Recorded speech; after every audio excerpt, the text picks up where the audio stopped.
All right. Hi, everyone. Happy Tuesday. Happy Red Sox are playing again tonight. Let's get the meeting opened. I want to read our Zoom language. Tonight's meeting will be conducted on our Zoom platform and live streamed on Cohasset 143 TV and our Facebook page. The public is invited to participate on this Zoom platform, which can be accessed using the link provided at the top of the posted agenda for tonight's meeting. Members of the board and other scheduled participants will be able to participate when called on by me. Board members will be able to ask questions of any participant, and all votes taken tonight will be by roll call. Members of the public who wish to ask questions are asked to raise their virtual hand on Zoom, and at my discretion will be promoted into the meeting.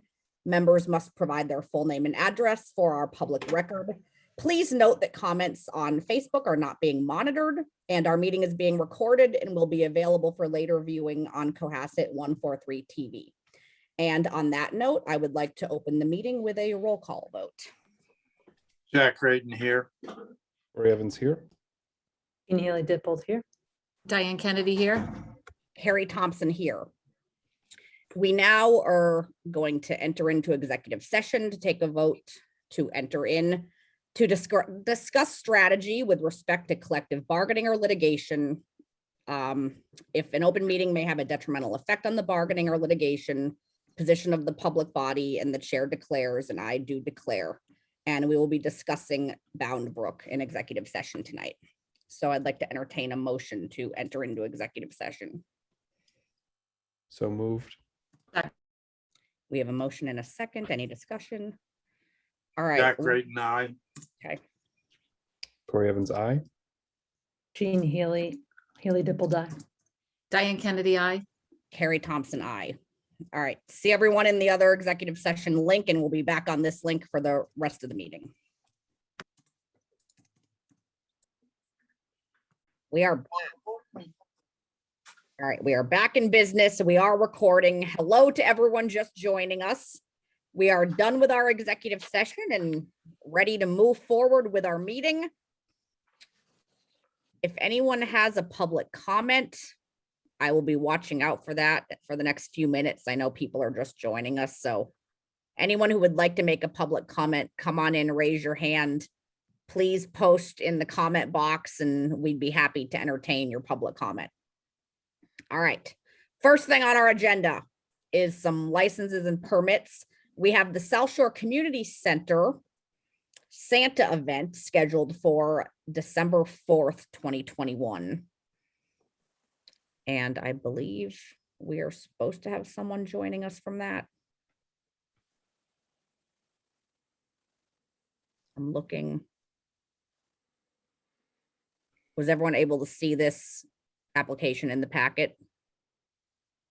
Are there any questions or issues with it?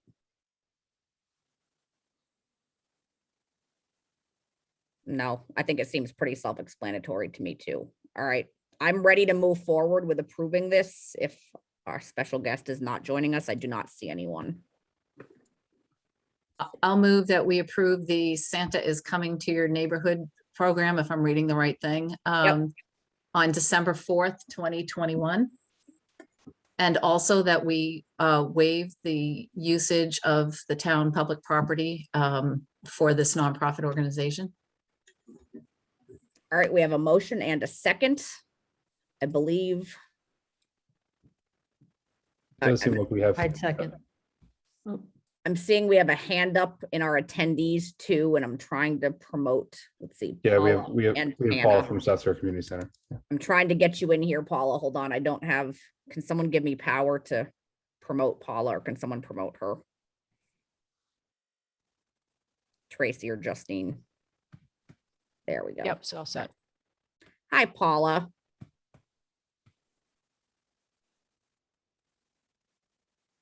Paula, you're in the room. I'm not sure if you can hear us or see us.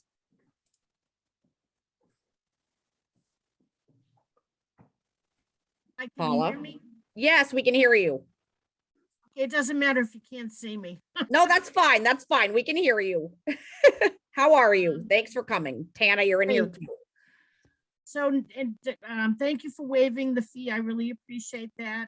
And, do you have any other questions for me? I don't think so. I know that this event's happened before and everything seemed, I think, pretty easily understandable on your application. Great. Any other questions for Paula? All right, thank you, Paula. So we have a motion, and do we have a second on the table? I think we did. Second, Second. All right. Thanks, Roll- guys. Thank you, Paula. All right. Roll call vote, starting with Jack Jack. Creighton, aye. Corey Evans, aye. Jean Haley Dippled, aye. Diane Kennedy, I. Harry Thompson, I. Thank you to the community center for planning that. Our next one is a farm to table 1-day liquor license to be scheduled on November 6th, 2021. Does anyone have any questions about this?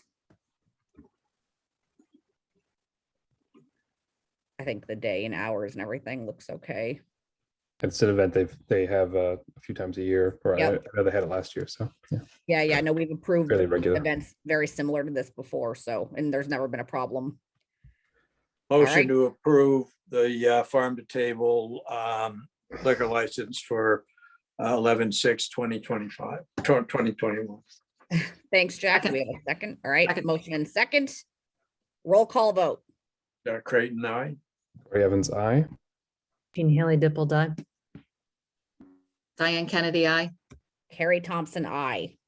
All right, fantastic. Moving right along to a couple committee and board appointments. Our first one is for open space and rec for Chris McIntyre is interested in being the Concom liaison to that to fill an unexpired term until June 30th, 2022. Any discussion or questions about that? All right, do we have a motion? I'd move to have Chris McIntyre as the Conservation Commission liaison to fill the unexpired term on the Open Space and Rec Committee until June 30th, 2022. Thanks, Jean. Do we have a second? Second. All right, roll call vote. Jack, Jack Creighton, aye. Corey Evans, aye. Jean Haley Dippled, aye. Diane Kennedy, I. Harry Thompson, I. All right, our next one, we actually have a typo for the name. I believe the name is supposed to be Josh Staunton. So totally our mistake there. We take responsibility for that, but it's Josh. And then I believe the last name spelling is Staunton. Is that correct, Corey? Double checking with you. That's correct, and Josh is here in the audience. Wonderful. Hi, Josh. We got your name right, and there you are. Thank you. Yeah, I appreciate Welcome. it. Thank you for coming. Absolutely. Thanks for having me. So this is for alternative energy. We just wanted to see that you're still interested and briefly hear a little bit about you and then hopefully get you appointed. Great. Thank you. Yeah, no, I'm definitely still interested. I was offered monster seats to the Red Sox tonight, but I Josh, you're Hey, killing me. You're killing me. I can't believe you turned those down. Please tell me you're making that up. I honestly, No, honestly. I question your judgment a little bit. That's right. No, this is honestly where I want to be. I mean, I wanted, when Corey reached out with the opportunity after I went out for the facilities, this is actually more in line with my interests. Actually, the reason I wanted to get into the facilities was to be that kind of voice from an alternative energy standpoint, if there's any new buildings being built. So yeah, my background was just I did do my master's. When I did my MBA, I focused on green entrepreneurship. And so it's something, I believe in. I don't know if it's a Native American adage, but basically, we don't inherit the earth from our ancestors. We really borrow it from our kids. So having 2 kids and seeing what's going on, I'm definitely concerned about what is going on in the world. And yeah, I want to be part of the solution. That was beautifully said. Thank you. And we have I so much, really just. I know, there's that- extra seats too. I really, yeah, we're really thrown by you making. this Citizen of choice. the year, I move that. I think we need to make a plaque for you or have a proclamation or Wow, that's something. that's not. But our good alternative stuff. energy committee just has so much positive energy, literally and figuratively, right? On with that group of people, and there's so much exciting things happening on the AEC. So I know that they'll be thrilled to have your expertise and your passion on board as well. Great. Corey. I just wanted to thank Josh for accepting the mantle of this. When we had him originally in front of us for school facilities, he talked about green buildings, how that was important, and his background is going to be very, very valuable on AEC. AEC, they're involved in a lot of great projects. I know that Josh and Tanya did have a conversation, and that Tanya, wholeheartedly, needs his abilities. So I would love to make a motion to appoint Josh to the Alternative Energy Committee for a 2-year term. All right, we have a motion. Do we have a second? Second. Second. All right. We're all Everyone's seconding. Everyone's clearly there's excitement here for you, Josh. All right. Thank you. I'm Any excited further as well. discussion? I don't think so. All right, roll call vote, starting with Jack. Jack Creighton, aye. Corey Evans, aye. Jean Haley Dipple Diane Kennedy, aye. Carrie Thompson, aye. Thank you you, so Josh. much, Josh, and congratulations. Thank And you. go, Thank go you. Red Sox. Go Go Red Sox. Sox. We really appreciate it. Thank you for volunteering. Absolutely. All right. That is fabulous. I'm glad we have that filled. All right, moving on to our next order of business, just an update on the process and timeline for our fire chief recruitment. Chris. Hi. Unfortunately, Miriam is homesick, so Oh, okay. I am covering this. But she and I have been talking about this. So, as all of you, I think, know, Chief Sylvia is going to retire as of April 30th of next year by law. Under the law, all public safety officers have to retire no later than the last day of the month they turn 65. So. For the chief, that happens in April of next year. No way, Chief is that old. Come on. Yeah, he surely doesn't look it. He surely doesn't ride like it, right? So, so we've known about this and we've been talking about it internally for a while. So that said, it's time to start the process. In the packet was a 10-point list that Miriam had put together that I'll walk through really quickly. Basically, the first thing we're doing is just kind of updating the current position. I mean, the chief's had it for a long time, and it's important that we make sure that we have it applicable to modern requirements. Emergency, it's obviously a much bigger thing than it ever used to be, and things of that sort. We're also getting input for that from the department itself, members of the department, and then the current assistant chief. The goal is to have that all ready to go, and then posted within about a month, so we get the process going by the middle of November. We'll circulate it broadly. We'll also do some targeted, making sure it gets into certain hands that people that we know are potentially interested. And most certainly all of you are free to be able to get that posting out as far and wide as possible. MMA, there's obviously the Massachusetts Fire Chiefs have a website, and we'll probably reach out to some of the neighboring states too. We're not going to do it. I don't think there's any reason to do some kind of a nationwide search here. We're not going to recruit a fire chief in California or Florida for this. That said, there's definitely a good pool of candidates in Massachusetts itself. Plus, I'd say that some of a couple of the neighboring states. And of course, if somebody wants to apply for another state, we won't say no. I don't think we need to actively recruit from any great distance.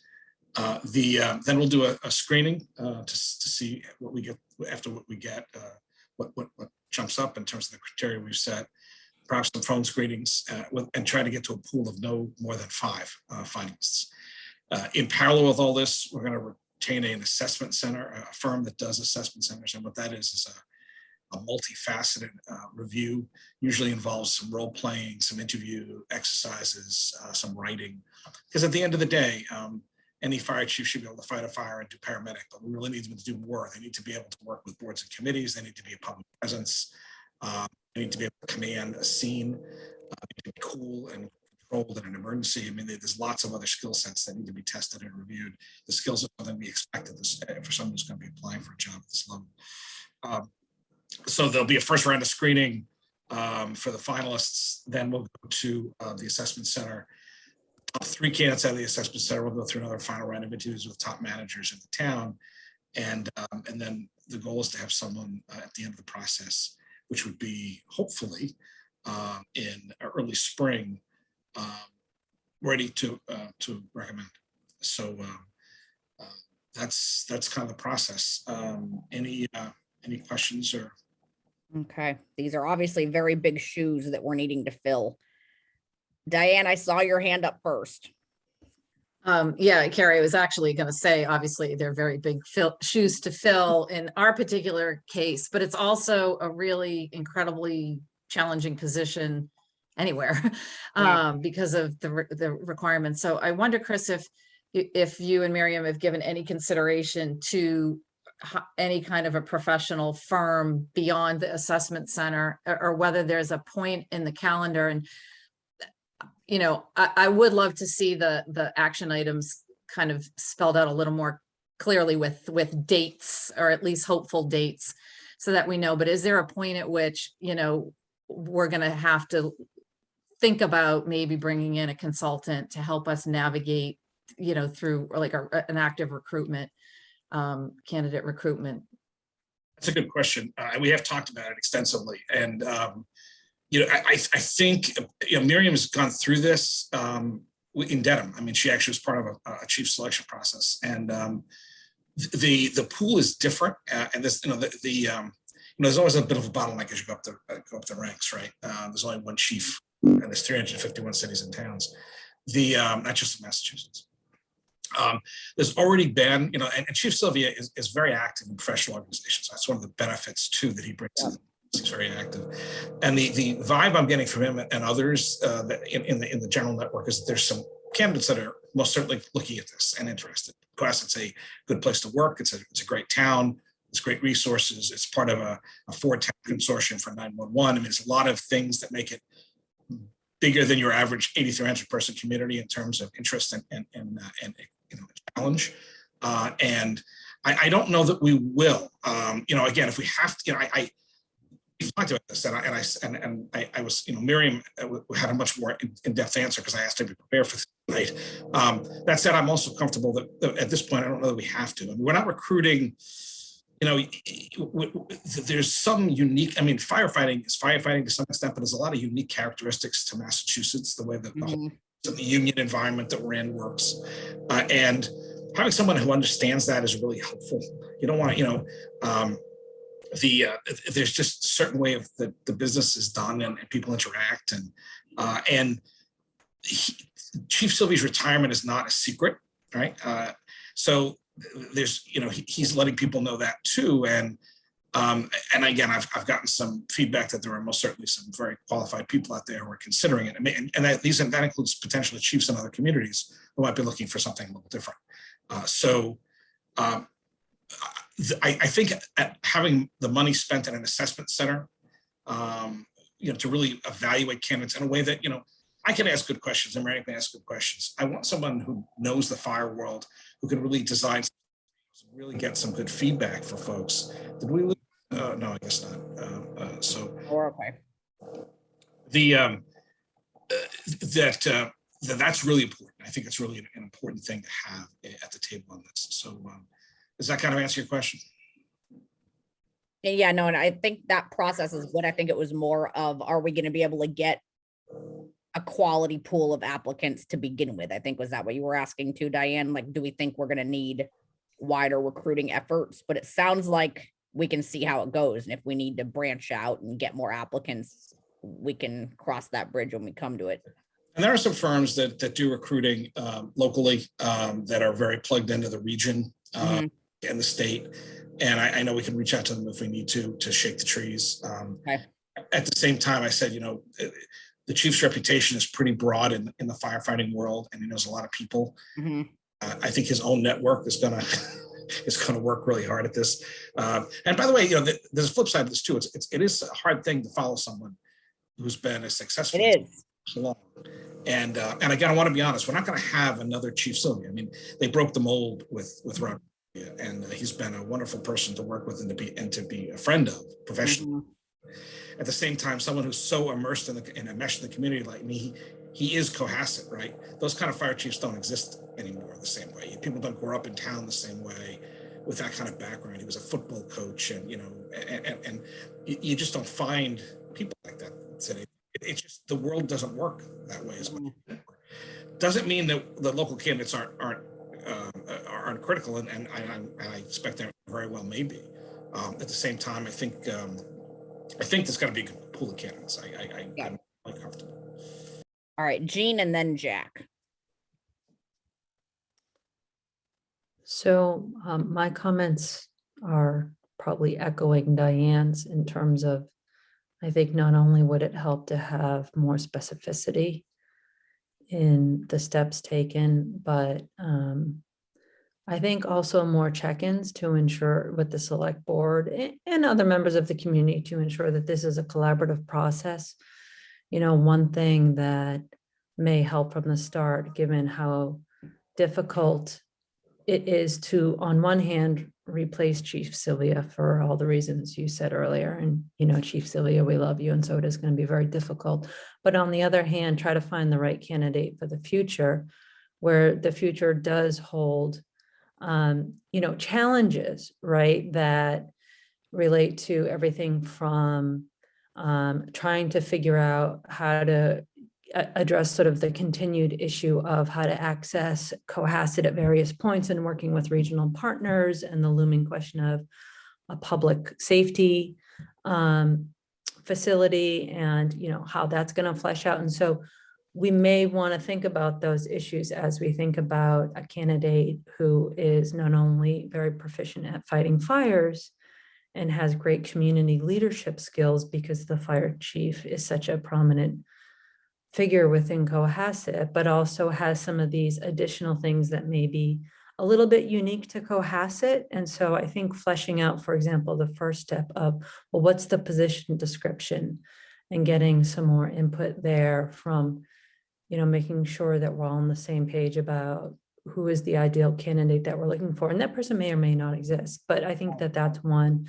I think ensuring too that we get feedback, and this may be subsumed within the firefighters general description, but from the firefighters union. I mean, unions are typically part of a bigger union structure, and they typically have, you know, some feedback that extends beyond just the, you know, local chapter, so to speak. And then I do think putting out the description, you know, pretty broadly, even if we think that there are good candidates, I think ensuring the public that, you know, we have gotten the best candidate. You know, we might not want someone from California, even though they're awesome at fighting fires, unfortunately, because that may not mesh with, you know, the type of community that we have in terms of the challenges we face are different than wildfires, you know what I mean?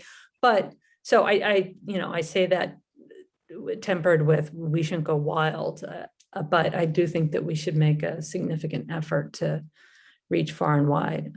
So again, echoing what Diane said in terms of fleshing out the bones, with I think probably the first most important piece being, what is the collective vision of who our new fire chief is, and should we specify, you know, some key points that we're hoping to find in a new chief? I think that's well said too, Jean, and I think we can have this on our upcoming agendas too, to make sure that we're all on board with it and we feel like the process is inclusive to everyone. Jack.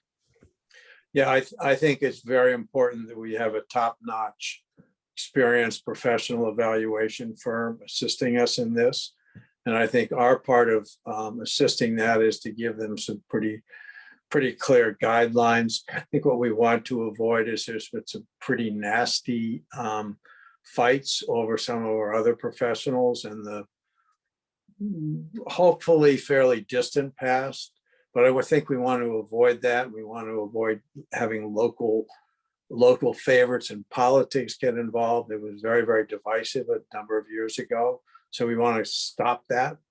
But I also, and part of that is to set a criteria and then have a respected search firm, analytical firm to ask those questions.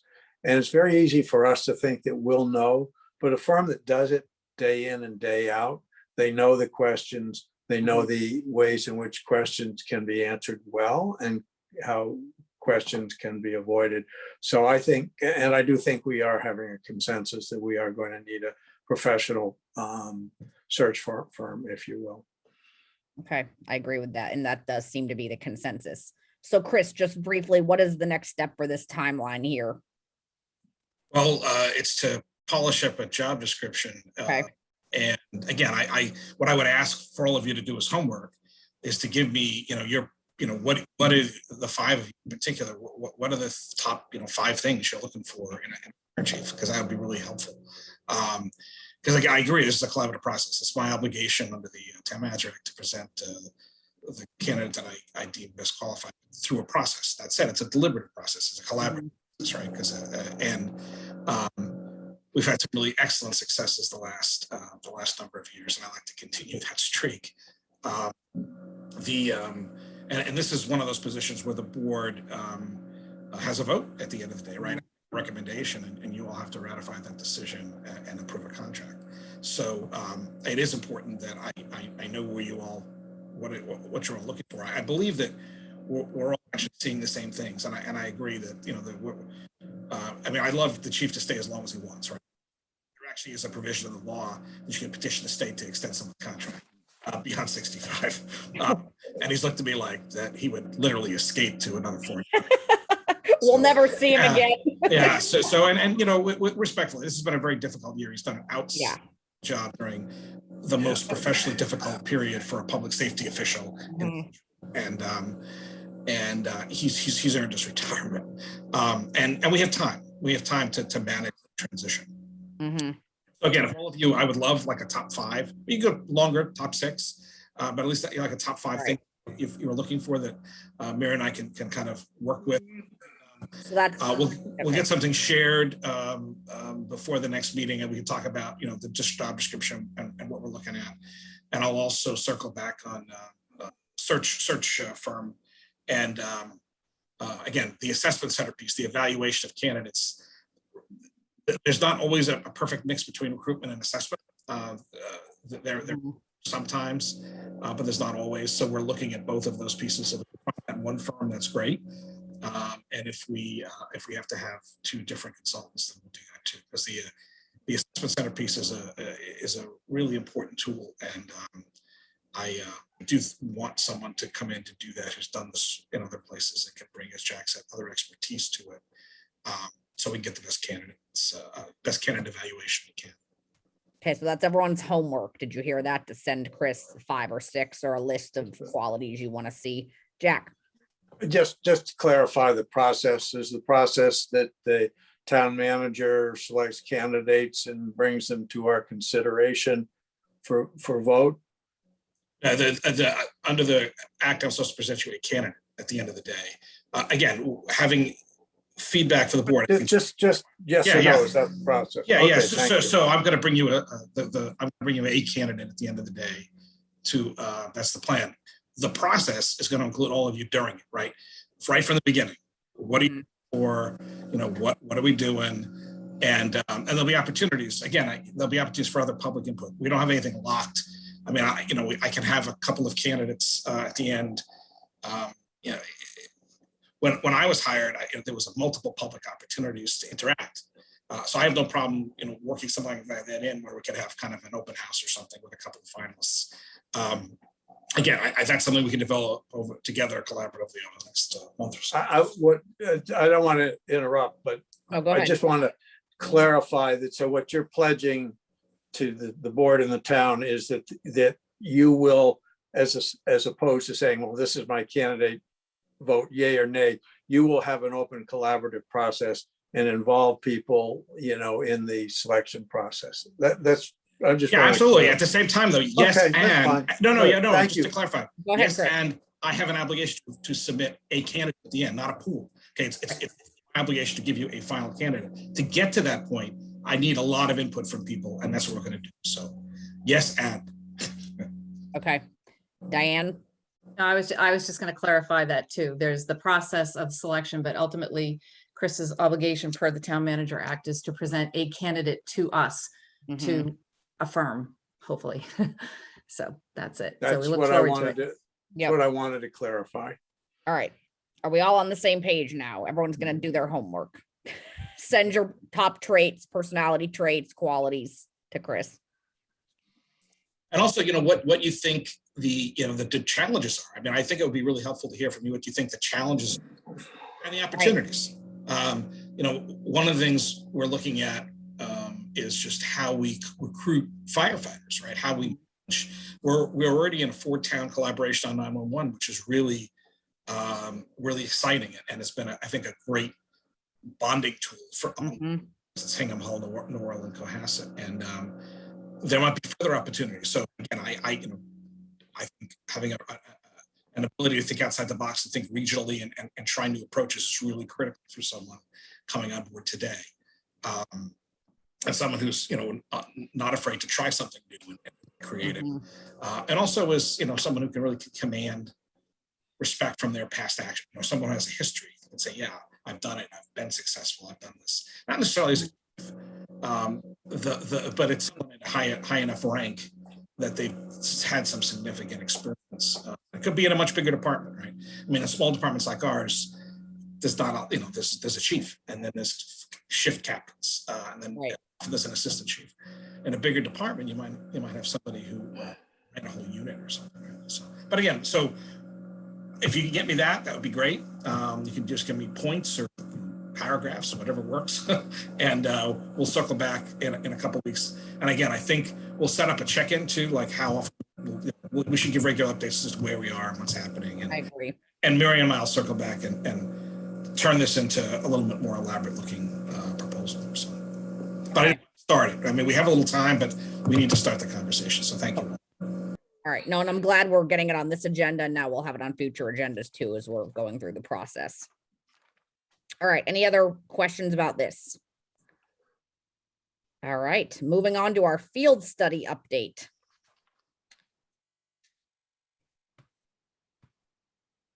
Go ahead, Chris. So I'm actually promoting Michelle up into the room. So Thought I saw her here. There she is. Okay. Hi, Michelle.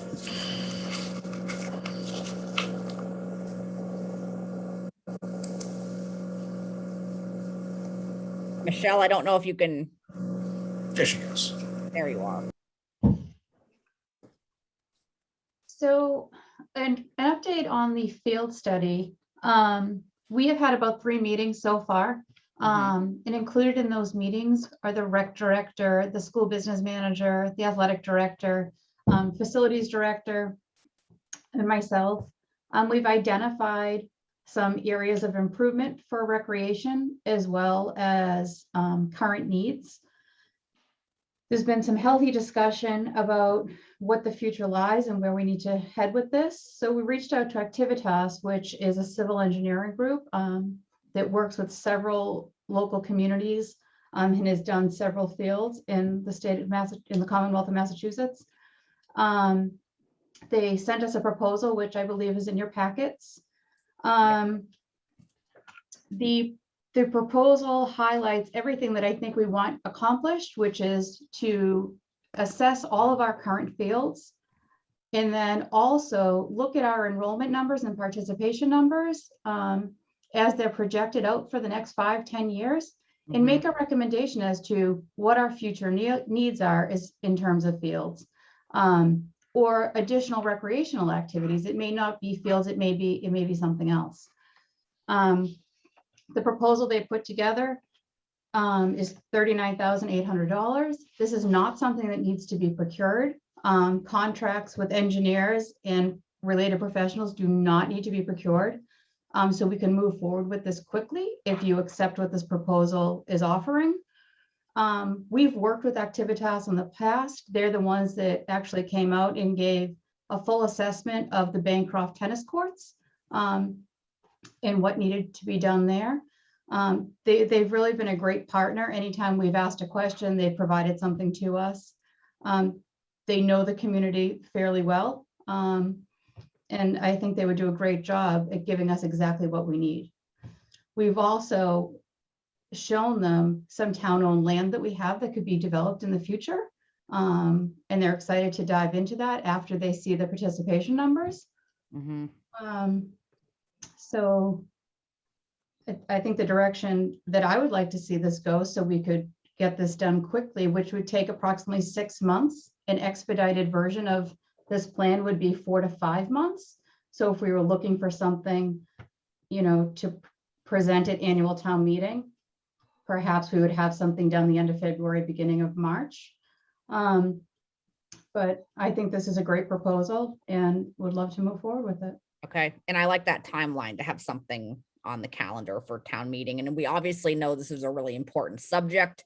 A lot of resident citizens in town very much care about this. It's something we need to be talking about more. So thank you, Michelle. A lot of hands. I think I saw Corey's, then Jean's, then Diane's. Thanks, Michelle, for bringing that to us. The one question I had about usage and kind of enrollment activities, I'm just wondering if you think it'd be worthwhile to explicitly note that, we have, obviously the rec center, and we have school and town, sports, but we also have, a number of kind of non-town groups that run sports on town lands. So just to be sure those are included in the conversations, because that could be a big, a big set of numbers that we'd miss if we're not explicit that they need to be included.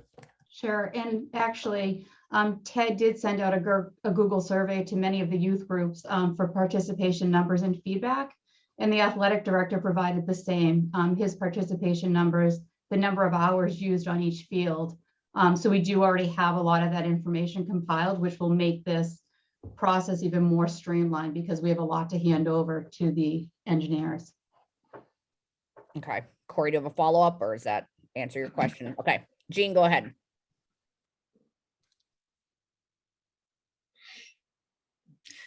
Thanks, Michelle. I know that we've been talking about this for a while and trying to do a lot of information gathering to save money on the consultant fee side. So I appreciate all your work there. I just wanted to check on two things. One is I wanted to make sure I was reading the proposal correctly in terms of what Activitas will be providing to us. So I'm looking at, for example, item 1.5 and then item 2.1 in terms of the existing conditions analysis versus the proposed site renovations. One of the challenges I know that we've been trying to think through is, are there additional new areas on town land? And, we've been looking at the maps and wetlands, et cetera, that could help with some of the demands that we've been facing in various areas, whether it's pickleball, tennis, baseball, soccer, you name it. So does Activitas intend to scope that out in terms of new fields on the various sites that have been referenced? Yes. So Okay. The way they explained it is they go through the full analysis first in the participation and usage on our current fields.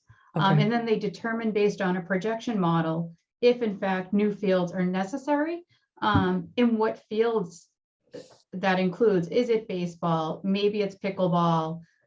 Maybe it's a multi-purpose field. So they will get to that level of data within this proposal. And on that note, possible multi-purpose fields, I think, are really appealing for a lot of us in town because those can go a long way at supplying needs for several different sports. So I'm glad that they're looking at those as options too. Diane. I think Jean had a second question, so I'll let her. Sorry, Jean. I can wait. I'll wait my Okay. turn. Thank you, Michelle. I'm fully supportive of this. I want to confirm that we have the money based on what we were able to get at annual town meeting, or is this be a new ask? No, we were awarded $40,000 or granted $40,000 at annual town meeting to spend on this field study. And this is it. Okay. And then just in terms of input, I know that the survey went out to different youth sports organizations, et cetera, but I wonder to what extent we can leverage the rec commissioners who are elected to kind of understand full recreational needs. One thing I think about that we haven't talked about, and I'm absolutely not advocating this, but like a skateboard or a skate park or like other things that other communities are doing. I mean, we've talked about, dog parks. And again, I'm not advocating all of that, but I do think we need to bring some elected officials. And I think the rec commission to some degree is probably a good place to get other voices of what they're hearing from the community as to some of the needs. So I would just advocate for being more inclusive of them than anybody. And then this is a little tangential, but as it's sitting on the Affordable Housing Trust, and discussions about different land opportunities in the community, all of which ultimately need to come here. I do think I'd love to see in a future meeting, basically an understanding or an inventory of all the land that the town owns and what's developable, what's wetlands. We've made land purchases before because we think someday, but I want to make sure that we're not going down this road looking at an inventory with respect to recreation and athletics. While and I know that it's a small town hall and I appreciate the staff's work, but I also want to make sure that we're also taking into consideration our needs for affordable housing and using land in other ways. So that's it. Good point. Great. Jack, I think you beat Jean to the hand. So I I think am never gonna step in front of Jean. I wish to live. You better speak. Either one. She's a lawyer. I mean, my God. Yeah. And a very good lawyer, I might add. She is. Jean, go ahead. So thanks, Jack, I think. So on, writing off of Diane's comment, similar to the land inventory issue, we do have we have a lot of town land out there, and some of that land, for example, near the schools, the middle high school, may be grappling about with respect to the facilities committee. And so I wasn't sure how we were going to be addressing that with our consultants, because on one hand, we want to see what's viable. On the other hand, we don't want to go down a pathway of spending money on looking at fields that maybe have a different use potentially in mind in the future. And, that's far into the future. So again, sort of similar to, and Michelle, I don't even know if this is like, this is probably more directed at my fellow board members and not necessarily you, but I do think that as we think about spending money, including on new fields and consultants to analyze new fields, to Diane's point, maybe, we want to look at the land inventory and just be careful about that, because we don't want to waste money either if perhaps it's No, it's a good point, Jean. premature. It's tough in terms of timing, I think, just because our school building facilities committee is just getting off the ground, right? They're just getting started. They're starting their fact-finding missions. And I do think these all obviously are inextricably intertwined. So I think that just paying attention to the timing with all of these is really important as well. Michelle, do you have any other thoughts on that? I'm still here. Hold on, I'm getting to you, Jack. I'm seeing if she has a follow-up on what Jean Is just she said. a lawyer? I'm sorry. So,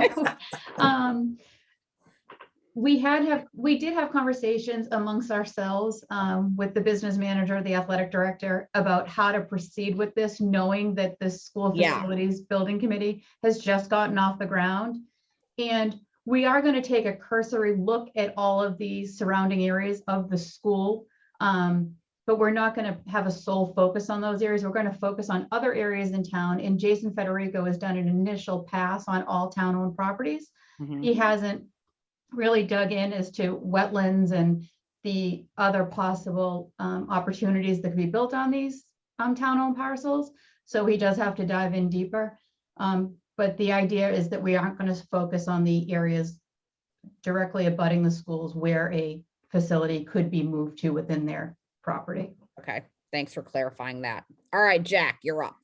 Okay, by the way, Michelle does good work. I'm glad that she's on the team. And heading it up, I'm very impressed with her previous work.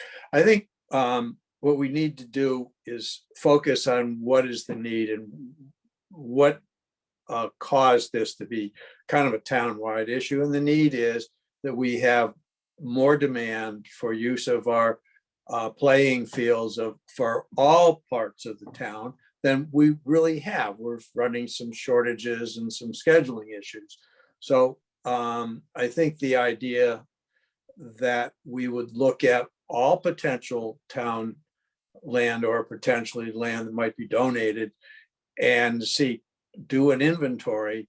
At the same time, we want to ascertain what are the demand drivers, what we might look for.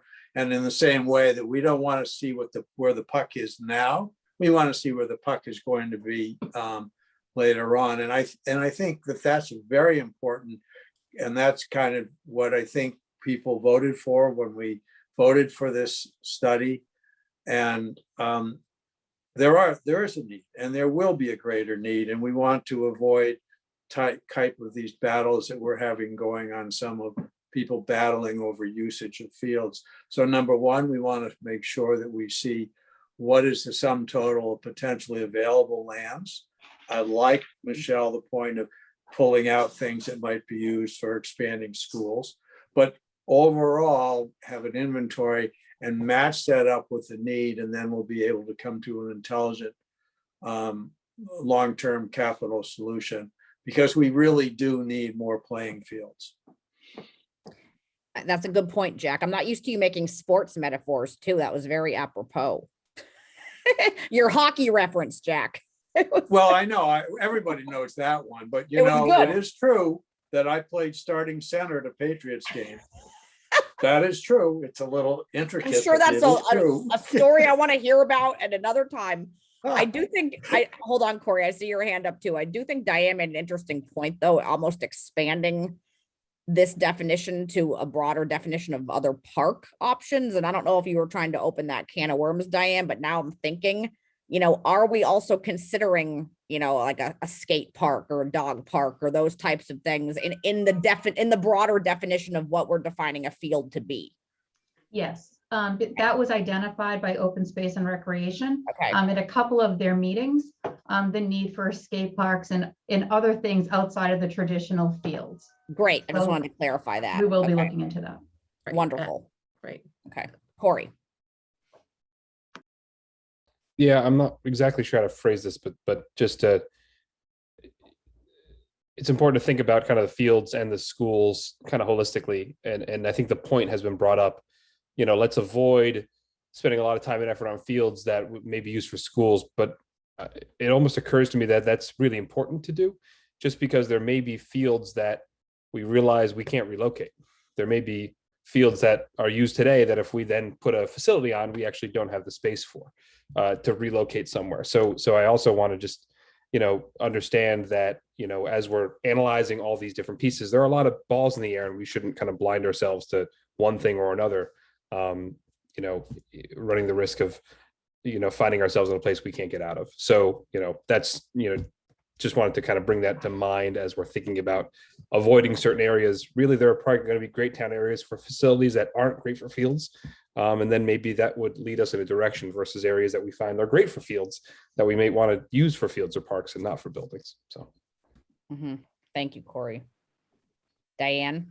I just want to add, and I'm glad we're not in person, but a number of years ago, the select board put together a land disposition policy, which was basically to kind of prioritize a process by which we would consider either acquiring land or disposing of land or leasing land. And it's a big conversation, and we put something together kind of in a rush. And I don't think it was imperfect, but I do think maybe as we get the inventory settled, we do the field and recreational use study that we need and the community wants. We maybe at somewhere a little bit later in the process start looking at what is the highest and best use for all this land, period, for the community. Yeah. And a lot of times open space and recreational opportunities that impact everybody might be better in one situation than something that's only used by a particular organized sport or whatever. But I do think we should look at that, because there are opportunities, as we all know, that to acquire property. Right.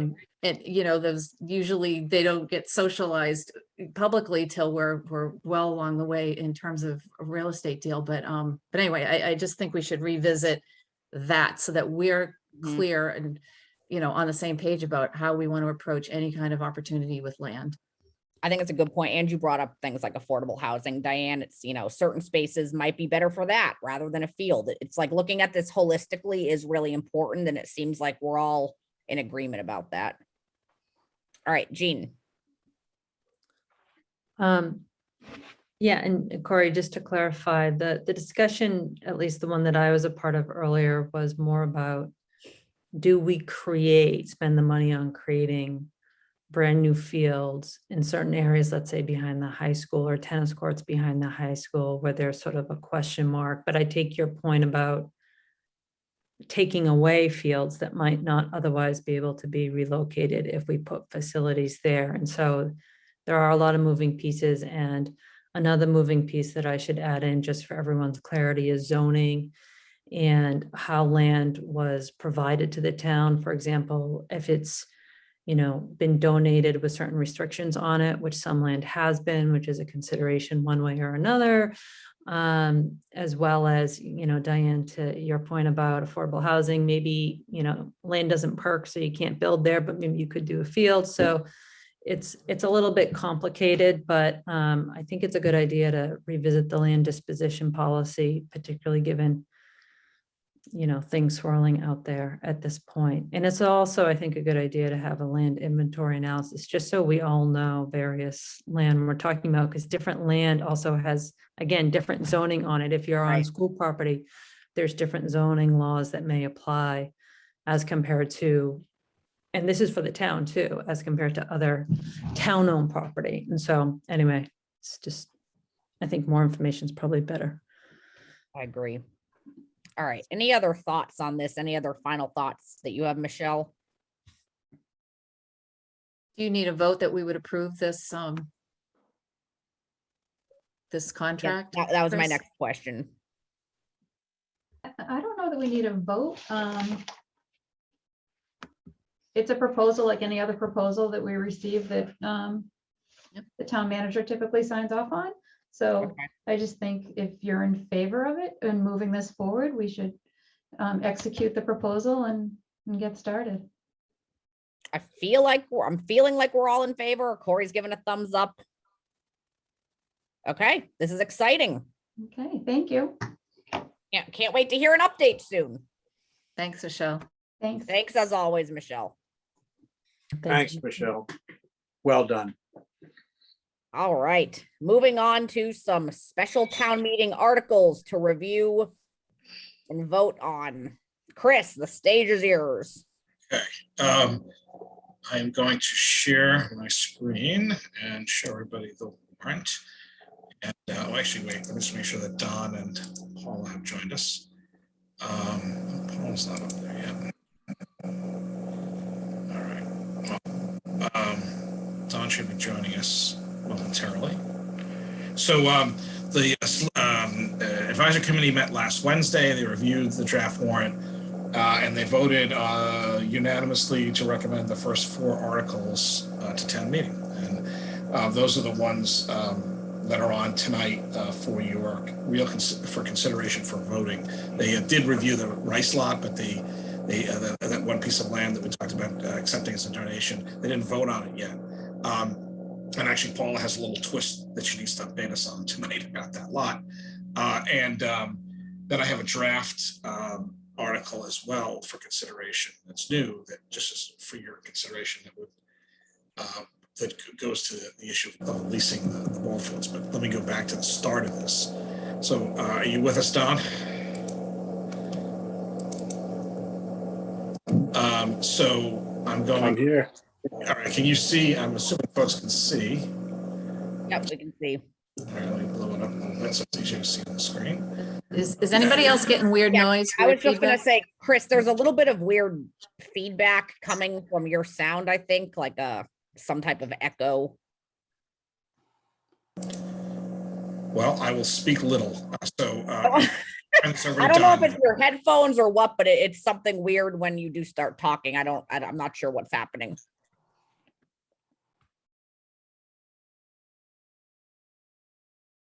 Okay, I think it's everyone's those muted cheap now. headsets. Yeah. Yeah, I feel like it's a maybe. headset thing, Chris. Don, can you walk us through the first? That's better, Chris. It sounds better now. Red Sox. Chris, it sounds better now. Go ahead, Don.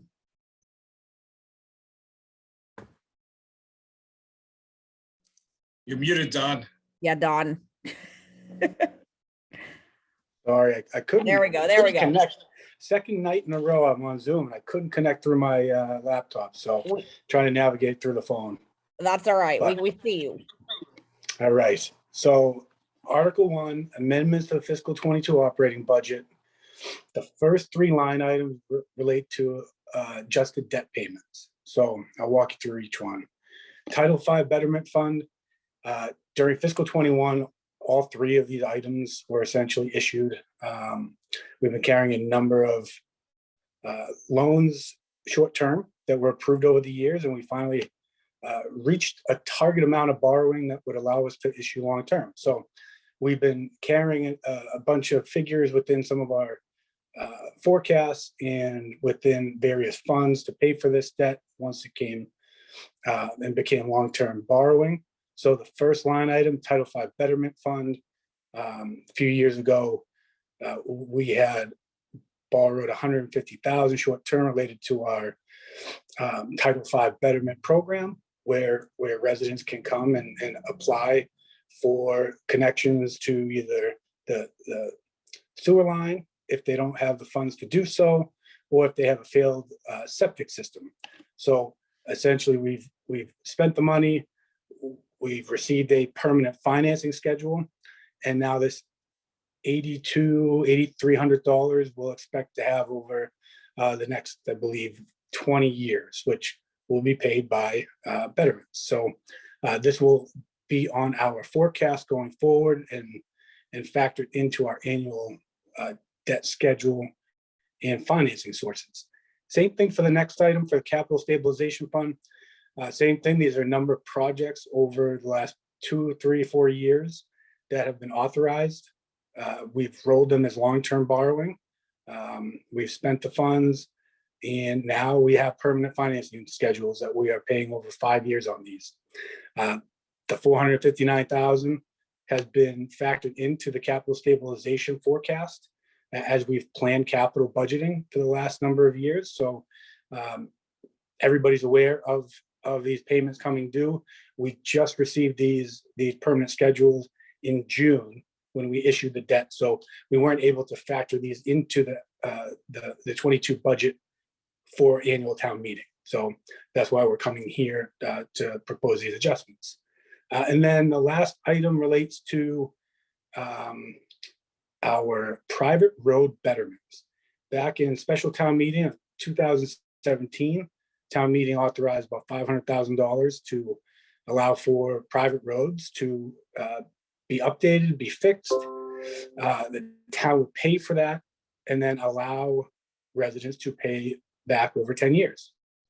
So what happened was that the 10-year repayment was part of the Board of Selectmen private road betterment policy. And then when we ended up borrowing the money, which was about $158,000 for the Cedar Acre project, we found out that the borrowing could only be done for 5 years. So essentially what we're doing is we have to pay these over the next 3 years because we've already rolled 2 years of short-term borrowing. And so we have to essentially pay these in advance of receiving the betterment payments from residents over the next number of years. We have received some prepayments, so we've collected at least about $50,000 to $60,000, and then the remaining 150, or what's left of the 158 that would be due to us, we'll receive between now and fiscal 29. So the town will be made whole for this project. It's just this will allow us to pay the first year of principal and interest, and we'll factor in the next few years of payments within our forecast as well. And then the last item something we've been seeing the last few years, changing how we have to fund and pass cable access funds over to Cohasset 143 is via town meeting approval. To date, when I ran the reports in October, there was 65,000. Normally, we receive our next round of payments, I believe, sometime in November. So we will have updated actuals within the motions for town meeting with what's exactly in the fund at that time to then transfer over to Cohasset 143.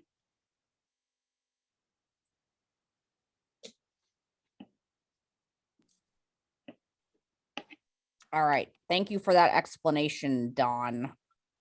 Any questions for him on this? Diane?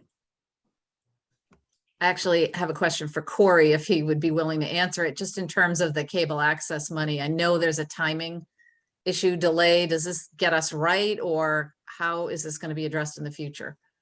So basically, as I understand it, we have to just keep doing this. Basically, every town meeting, there's going to have to be an appropriation until basically the legislature makes us no longer do this. But as long as we're on a regular schedule, we've made the adjustments we've had to. But as long as there's not another 12-month gap, we've adjusted enough that I think we can adapt to this until they fix it for us. So Great. Thank Okay, you. so for the foreseeable future, it seems like we're on this same track, right, Corey? Okay. Jean, and then Jack. Hey, Don, can you quickly remind me when the debt payments roll off from the capital stabilization fund? How many more years are we at that level? And if you want to just estimate, that's fine too. I can't remember. I'm just wondering which, so. The 459,000. I know that we had. Oh, that's 5 years. So what we just 5 years. issued for ambulance and DPW equipment, Border Street Bridge, Bound Brook, a number of items. Again, capital budget likes to, if we do borrow, to borrow for the shortest period possible. So we borrow that over 5 years. And again, like I said, as these were approved at town meeting and borrowing authorizations, I had included estimates of a 5-year debt service payment on these for a number of years. So as all the planning happened, we had anticipated repayment of these, just a matter of we were carrying them year over year, short term, just paying interest. And then we finally got the long-term borrowing that allowed us to stretch it over 5 years and permanently finance it. Okay, so is this the first of 5 years? First of 5 years, correct. All right, good question. Jack?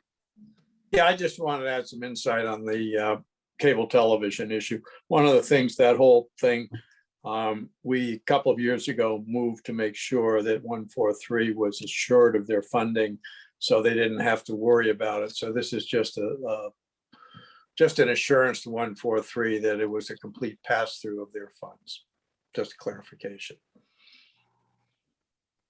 All right, yeah, that's important clarification. Thanks, Jack, for giving us that info. All right. Any other questions on this?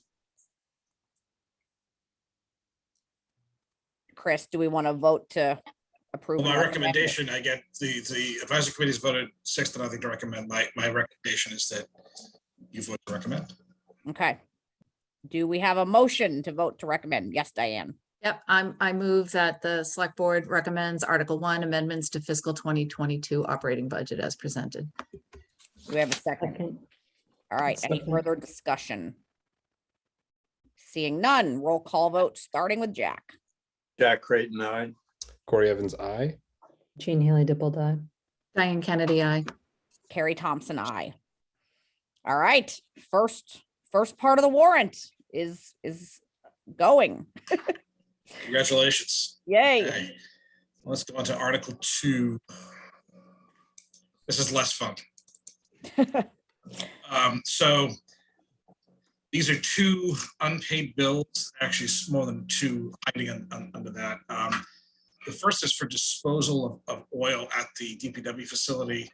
It appears that the company that did this all happened during these are left over from the pandemic. Let's go back, not just this past year, but before that. So something got lost, something got picked up.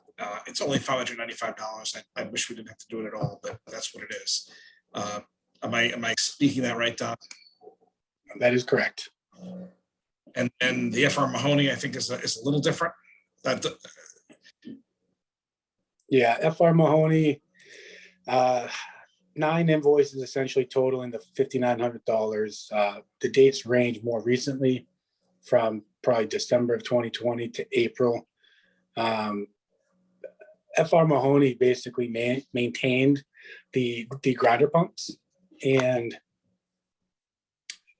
we just recently got out of the grinder pump business, but these were kind of some of the lingering ones from I guess before we did that release. And FR Mahoney also recently got acquired by another company. So as they were doing their turnover and transfer to a new accounting system, some of these invoices came up and apparently either weren't sent or were lost. I'm not quite sure. Just speaking with the sewer department, understanding that residents could call either the sewer department directly, the wastewater treatment plant when they were having issues. So at times, the only time that their department would be notified of an invoice is when the invoice showed up. They might not have realized that a service call had been called for them to actually put in a purchase order to encumber money. So unfortunately, it fell through the cracks, and we need to pay them to make them whole. And now that we are out of the game of grinder pump maintenance, we should not have to deal with this in the future for at least this specific vendor. Okay, Corey, I saw your hand. Oh, yeah, two questions. One about the used oil recycling. Is that the reason why the used oil collection was no longer being pumped for a while there? And has that been resolved? Yeah, this is That has, sorry, go go ahead. ahead, Don. Yeah, this is over at the DPW facility. So again, I don't Not think the transfer station? no, this I don't Okay. believe this was. This was for, I believe, the actual facility, the DPW facility itself, because they do some oil work and stuff too, and they have a catch bay. Yeah, they're on. Okay. And there was a transition between administrative folks up there too. So again, these should have been caught, and we should have done this in June. They should have, Okay.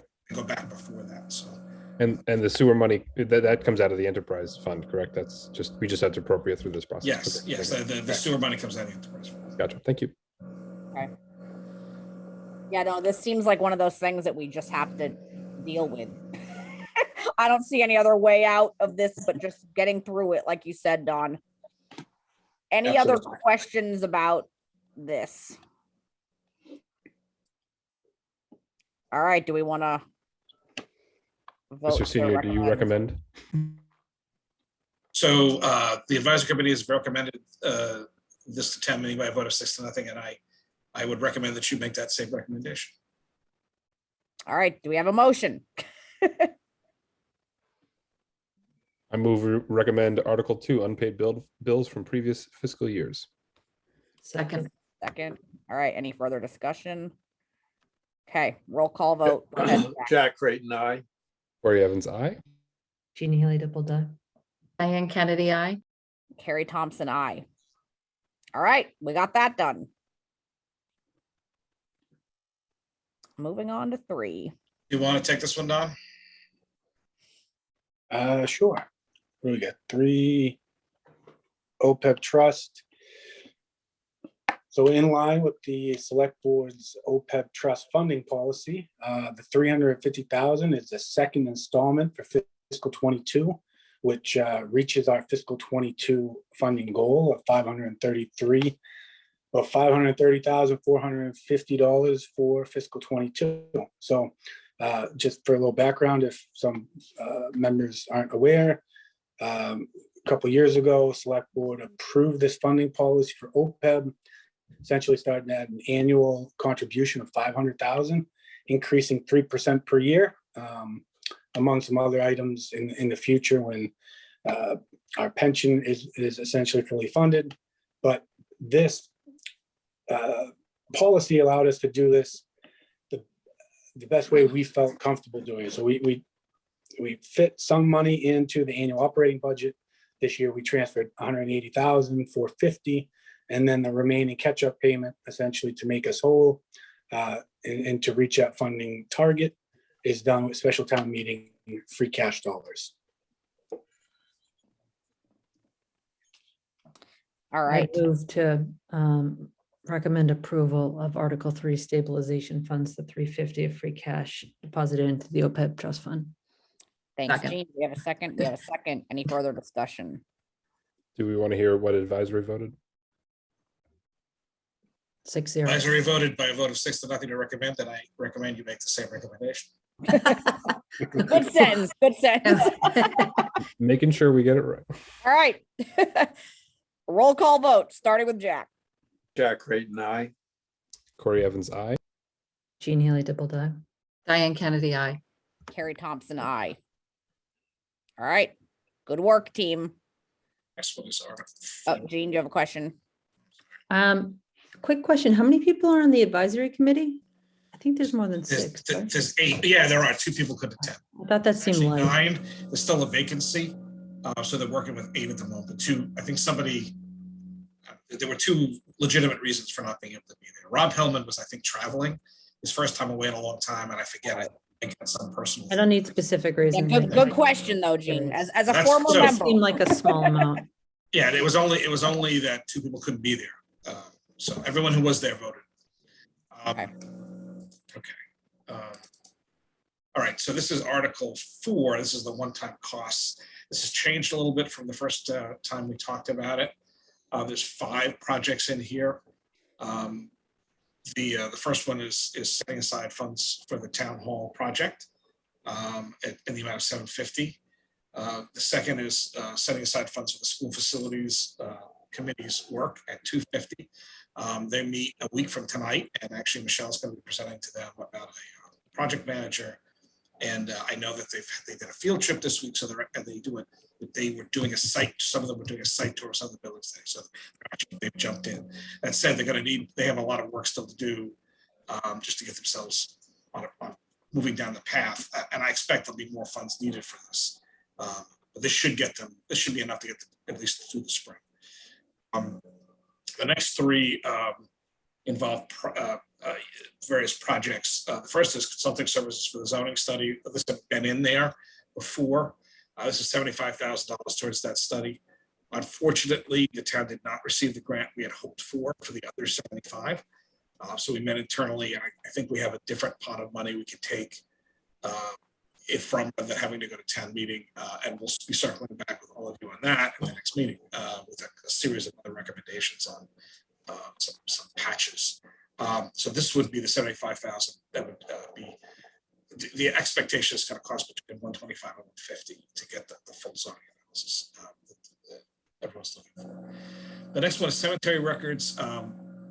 As I think everybody is aware, the town did a major clean out of paper records in the building, or actually of pre-pandemic and then into the pandemic. It was really helpful. There was a lot of garbage that was junked following all the state Secretary of State's requirements. And it was King Information Systems that did all the work. So this building is in really good shape, and some of the work was also at the library. We hadn't gotten all the way to Public Works, at least in terms of cemetery records, and it turns out the King doesn't do cemetery records. But we're in a totally analog world up there. We have 2 active cemeteries. It's important that we get those records in a modern setting, and so this is the first phase of getting things digitized and upgraded. And then the last one is for the town clerk for new voting booths. Now that the town is going to a 3rd precinct, there needs to be more voting booths. That's literally where you fill out the ballot, not the device you put it in.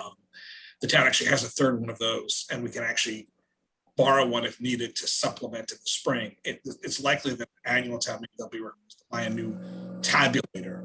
But at this point, these are just the actual physical voting machine, the little booths that you have to select. So that's that. Are there any questions? And just to clarify on that, Chris, it's the same style and make of the boost we already have, right? We're just adding to the collection. Yeah, those little stanchions we go and Yeah. It's the same thing. Okay. More of them because of The new precinct. the precinct. And I know that they're trying to figure out how to fit them all in the auditorium, and if not, where it has to go. Okay. Jean, So I'm sorry to sound like a broken record on this, but do we have a cost for town hall? Do we have a financing plan for town hall? I continue to have concerns about putting a down payment on a house we don't know if we can afford or not. And I haven't been presented with any financing plan, any plan for how we're going to square the gap. And so I'm curious if we have anything. Diane, I see your hand too, but Chris or Dawn. So I'm kind of making a recommendation to you a little bit later in the agenda, if I can do it now, for a November 9th special meeting for two purposes. One, to have a joint meeting with the Town Hall Building Committee to get updates for all of you. I think that has to happen. And to talk more about, other aspects of building financing and where it is. I don't believe that the estimates are due back until December. I know they're working on that. I think the next round of cost estimates are due in December. And also, by the way, that would also, the November 9th night would be for zoning as well, be like a split night, one chunk for town hall, one for that. This doesn't spend any money. It just sort of sticks it aside. It's set aside. So if for some reason the project does not move forward, this can always just be, this can be repurposed. So none of this is actually being spent. It's just being put into a fund on a side. So the town hall project, the money that was allocated back in the spring is all that's needed to move the project to the spring. This is just a kind of designating a chunk of the free cash and sticking it aside now. But if we wanted 750 for new fields or for Elm Street, that money would be designated if it was spent at town meeting. It's not fungible still. It's Well, I mean, designated and locked away. Before it's spent, I mean, it's not spent here. In this particular case, this would be setting aside in a separate fund, but not spent until there's authorization for a project. This is just setting aside money in advance, like a savings account. Unlike these other projects, which would actually be done, we'd spend $18,000 on the cemetery records and $20,000 on the new voting booths. For town hall, this is just a set aside. This doesn't allocate it to actually be spent until a project's approved. And again, the language of the article could be the motion could include that, because this won't be, there's no ask to spend this. This is really just a set aside. And to your point, Gene, if for whatever reason town in the spring decided not to move forward for whatever reason, this could be reallocated at that time to any of the purpose. There's no plan to spend this money, or no expectation at all to spend this money short of the project being approved. Jean, does that answer your question, or do you have another follow-up? I have another follow-up, but I don't want to hog the air. I think Diane should. Diane, and then Jack. I basically have the same question as Jean, just that, obviously before the warrant goes out, to the extent that we can outline specifically what this is, because the others are actually spending on something. We just need to be clear. Obviously, I've been at this for 14 years, including the years I was following the town hall project prior to getting on the select board. So I'm fully in favor of anything moving forward, but I'm very happy to hear about the November 9th meeting where we can get a more update on where they're at and the financing plan. So no, I agree. all. If everyone can pencil that in on their calendars right now, I think that's a really important meeting to have. And these are discussions we need to absolutely talk about more on the 9th. Actually, to that point, the 250 for school facilities isn't dedicated to a specific purpose at this point either, because they don't have a specific plan to spend it. That said, I know we expect they're going to need it. There's going to need to be work done on a feasibility study, and professionals. There's not. I mean, I've effectively supported that as a staff member for the last couple of meetings. I can't. My expertise in school facilities is like that. So. They're going to need money. So the 250 is again a down payment, and then that doesn't mean it's all going to be spent. And I expect in that case it's kind of likely to be supplemented. Just to jump in, it may just be the language that we use in the listing and also the descriptors below in the presentation at town meeting. That's a really, really good point. Yeah, good But I'm point. very comfortable voting a recommendation on this.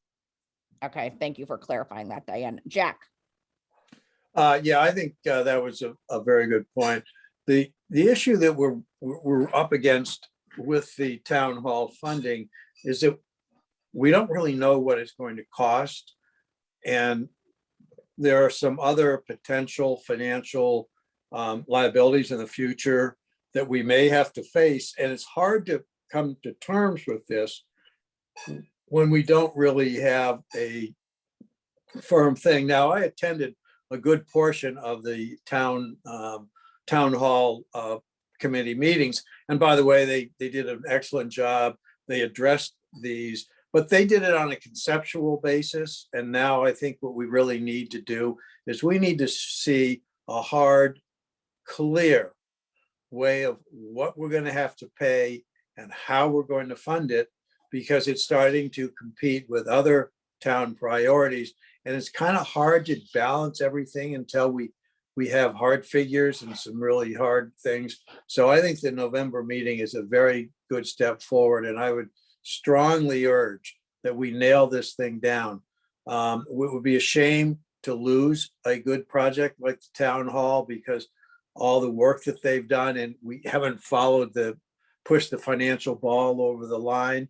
And we can't push that financial ball over the line until we have clarity.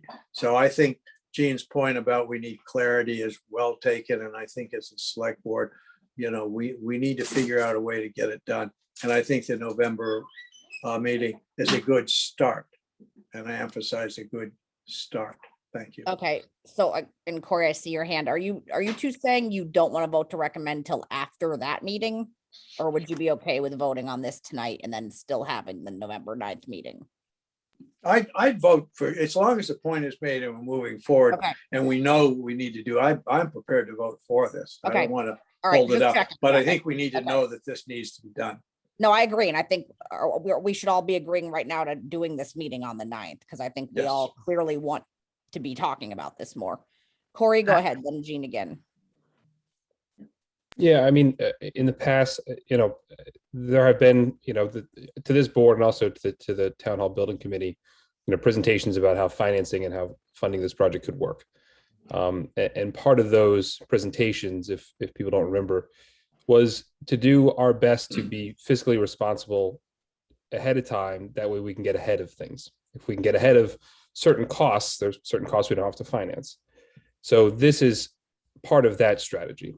And doing this allows us to make a better decision down the line, especially if the project doesn't get approved or it comes in too expensive, we have to reset, we can repurpose the money. This money's not going anywhere.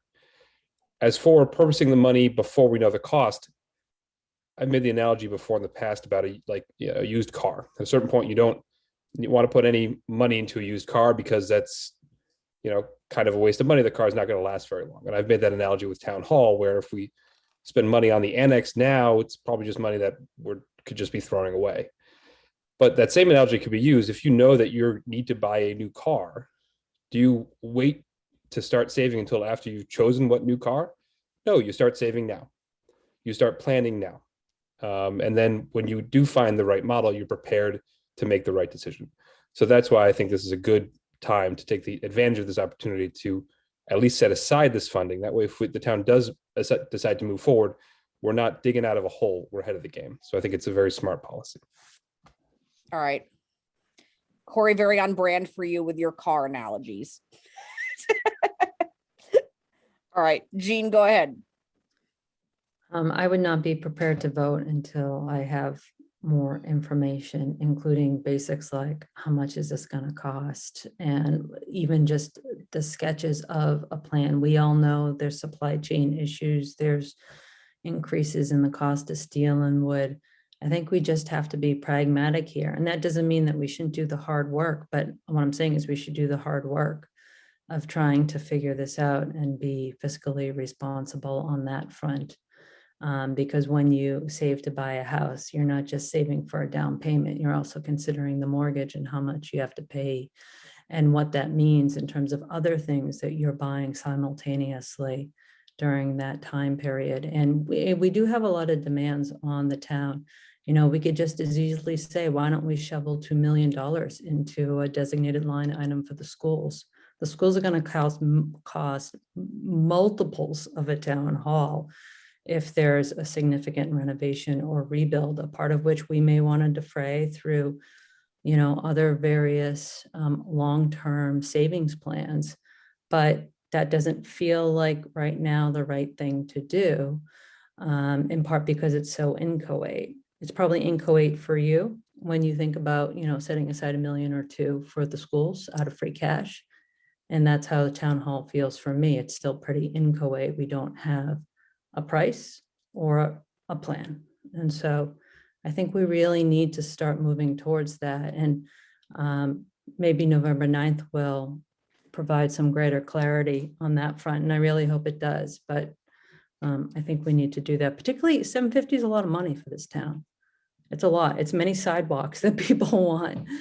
It's fields. It's things that people really care about. So I do think it's important to spend it carefully.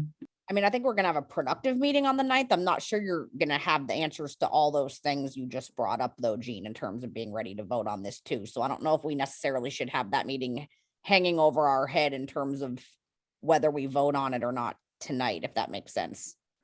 Just because I don't know if all that info will be satisfactory to you yet based on our discussions at that meeting.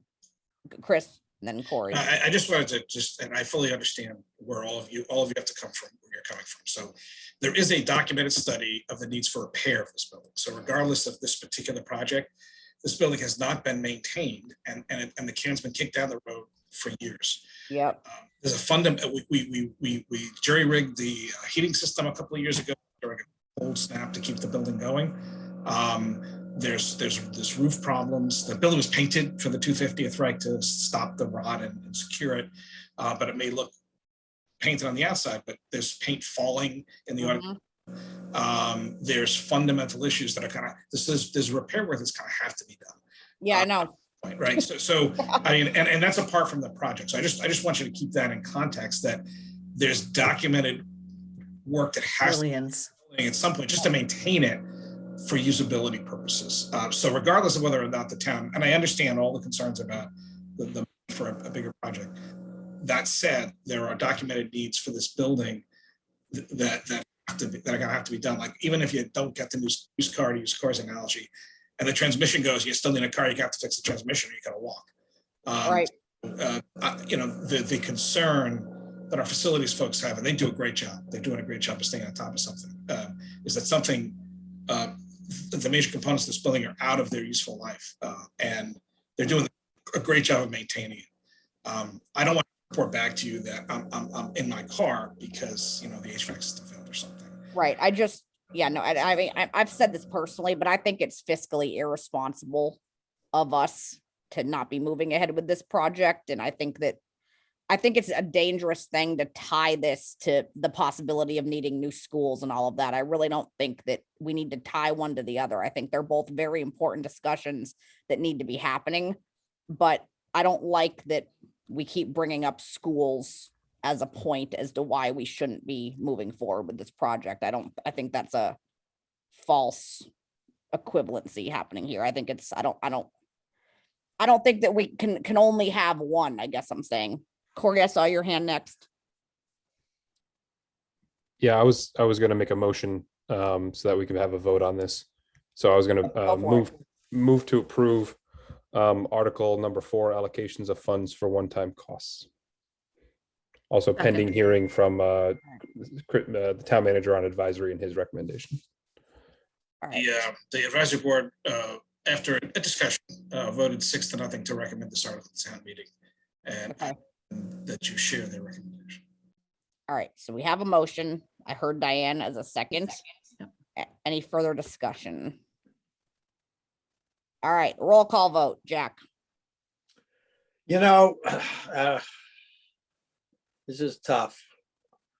I am support moving forward, but I certainly wish we could wait till after we got some clarity on the 9th. So I'm just going to pass for now. So that's a no or an abstain? No, that's an abstain. It's not really an abstain. It's just You have to pick one, Jack. You all right. Jack abstains. Corey Evans, aye. I vote aye on all items except for the town hall project. I too would like to abstain because I'm willing to hear more on the 9th, but it's not the 9th. Because I've trusted the kicking of the tires at the advisory committee, I'm going to vote aye on all of them, on this entire article. Point of order, Madam go Chair. ahead, I mean, what our colleague just did, what Jean just I'm did. trying to figure out what to do With- about this motion now. Good point. Right. I mean, that's change of. I know, motion that was Corey. on the floor. So, yeah, okay. And we have done that previously on advisory when you have a multiple listing of items and you vote aye on all of them except one item is excerpt. It would have to separate the I motions. think we though. would need to separate the motions. So Right. Okay. Why Maybe don't it we makes make sense one to motion separate- for all of them Okay, except for let's- that one? Yeah. So we'll just have two motions. all right, let's It's up to the Well- person that made the motion. I will pull my motion and Okay. suggest, make a motion to approve all items on Article number 4, allocation of funds for one-time costs, save not including the town hall allocation. all right. Do we have a second to vote on that? Second, Second. All right, roll call vote, Jack. Jack Creighton, aye. Corey Evans, aye. Jean Haley Dipple aye. Diane Kennedy, aye. Carrie Thompson, I. I would like to make a motion that we approve Article number 4, allocation of funds for one-time costs, the line item for $750,000 for the town hall project. Okay, do we have a I'll second? second. All right. Jack motion Creighton and second. abstain. Okay, Corey Evans, aye. Jean Haley Dipple abstain. Diane Kennedy, aye. Carrie Thompson, I. All right, that was clear to split that apart. Okay. Done with that for now. Mark November 9th on everyone's calendars. All right, moving on to the next one. So Article 6 is the acquisition of that piece of donated land. There was that kind of little funny L shape that's stuck up against Wampatuck Park. It checked a lot of boxes in terms of, it's conservation land. It really can't be developed for anything. We're getting it for free. That said, as Paula was doing her due diligence, she found out something today that she needs to report that may complicate the acquisition. Hi, It's Paula. Nothing's easy. Nothing's easy, exactly. Well, like Chris said, we checked around with several departments, assessing, building, conservation, the town engineer, and nobody had any issues accepting the property. But as a matter of course, we should run a title check to make sure that the people who are trying to donate the property actually own it. And that's where we ran into a bit of a hiccup. There's not a clear title with folks that have passed and it's been passed down in estates and trusts, etc. Our tax title attorney was unable to establish clear title. We've reached out to the homeowners, the family now, and they had a piece of paper that had a life estate on it with their name on it, but it wasn't really a recorded deed or plan or anything of that nature. So I've had a question in the past about the ownership of the property. What our tax title attorney now is saying that it's very possible that the folks who are trying to donate this property didn't own it, like outright. And so we should not accept it at this time. But what he did say is, from the research he has done, it may be possible for the town to start assessing the property as owners unknown instead of where we are assessing it, which would serve the purpose for the people who are trying to donate it. That's something our director of assessing is going to have to look into to see if that's part of that as a process. There's laws associated with that, and that would be her area of expertise, not mine. So at this point, I think I would like to leave it on the warrant just in case things break in our way. If we can establish ownership, we can move forward with the town meeting. Otherwise, if we can't do that, we can just pull it and, move forward with owners unknown, or if something else. I'm not interested in spending a whole lot more time and money for our tax title attorney to establish ownership of this property. But if the family goes ahead and finds something, that we could verify and move forward. Okay. I'm not sure what to say about that. Okay. Diane and then Jean. I had two questions, one which she answered, which is, should we just pull the article? That's- And Yeah. then the second one, well, the second and third is, are you suggesting, Paula, that you're going to give it to the owners because it's in their financial best interest to donate the property with respect to paying taxes, that they would be doing the finding out the ownership and we would stop at this point? Right. And so it would Yeah, be I mean, on if they them. can find, if they come up with some, yeah, if they can come up with some deed, trust, something that says that they own the property, we can have our folks verify that. But sometimes it gets hard to find these things because of the way a lot of the stuff in the registry of deeds was written. It goes by the old stone hedge and all this other kind of stuff that's kind of hard to identify. But if they can establish that, that's fine. We can verify it and move forward. But if not, I think Mary Quill will have our director of assessing look into if we should be assessing it to owners unknown. And if that's the case, what we're saying then is that the family that thinks they own it don't own it. We start Right. assessing to owners unknown, and in time we could actually take the property through land of low value, Mhm. which is a double auction process, which we've done actually not too long ago on Jerusalem Road. And then since then we portioned off a piece of that and sold it. But you can go through the same double auction process, and or you could do a land of low value. You can actually take the property that way rather going through a full land court proceedings, which is a lot more expensive. But it would serve the purpose for the owners. They would stop taking taxes, and through a land of low value process, we could take ownership of the property, and we would get there. It would take a little bit longer, but it would be following the law, I guess, and not accepting a property from somebody that doesn't own it. Okay. But it seems like we need time for this. And it's something that will not happen obviously before December. Right? Jean? The odds are not great. Yeah, that's what it seems like. Okay, Jean. Oh, you're muted. I appreciate that the family and the heirs want to donate the property. I think first and foremost, and second, I'm sorry that they're in this title situation right now, which I know is a tough one. And when I say I know it's a tough one, that I think will also translate to a lot of legal expenses for the town to unwind it.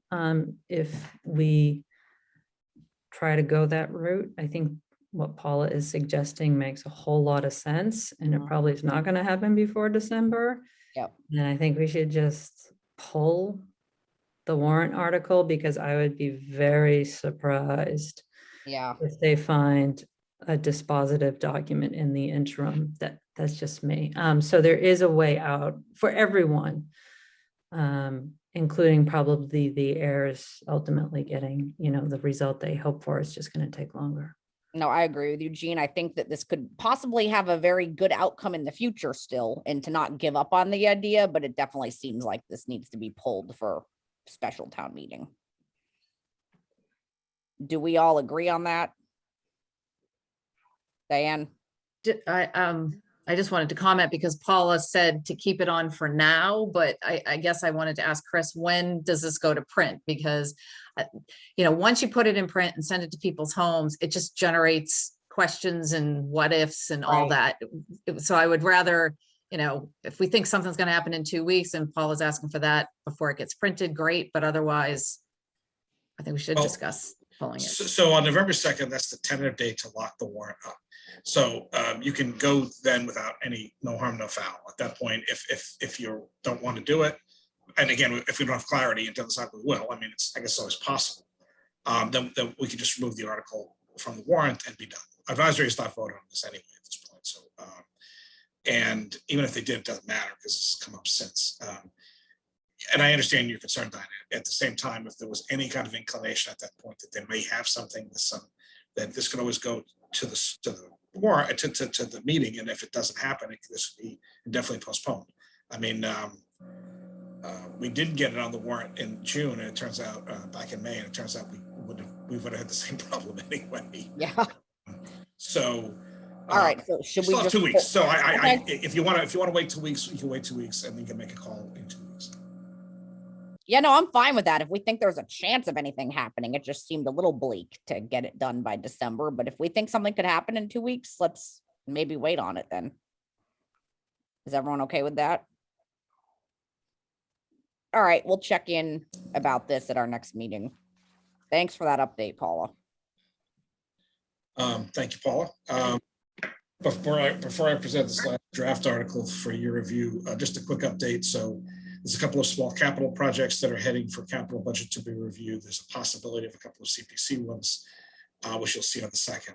The three zoning articles had a public hearing last week.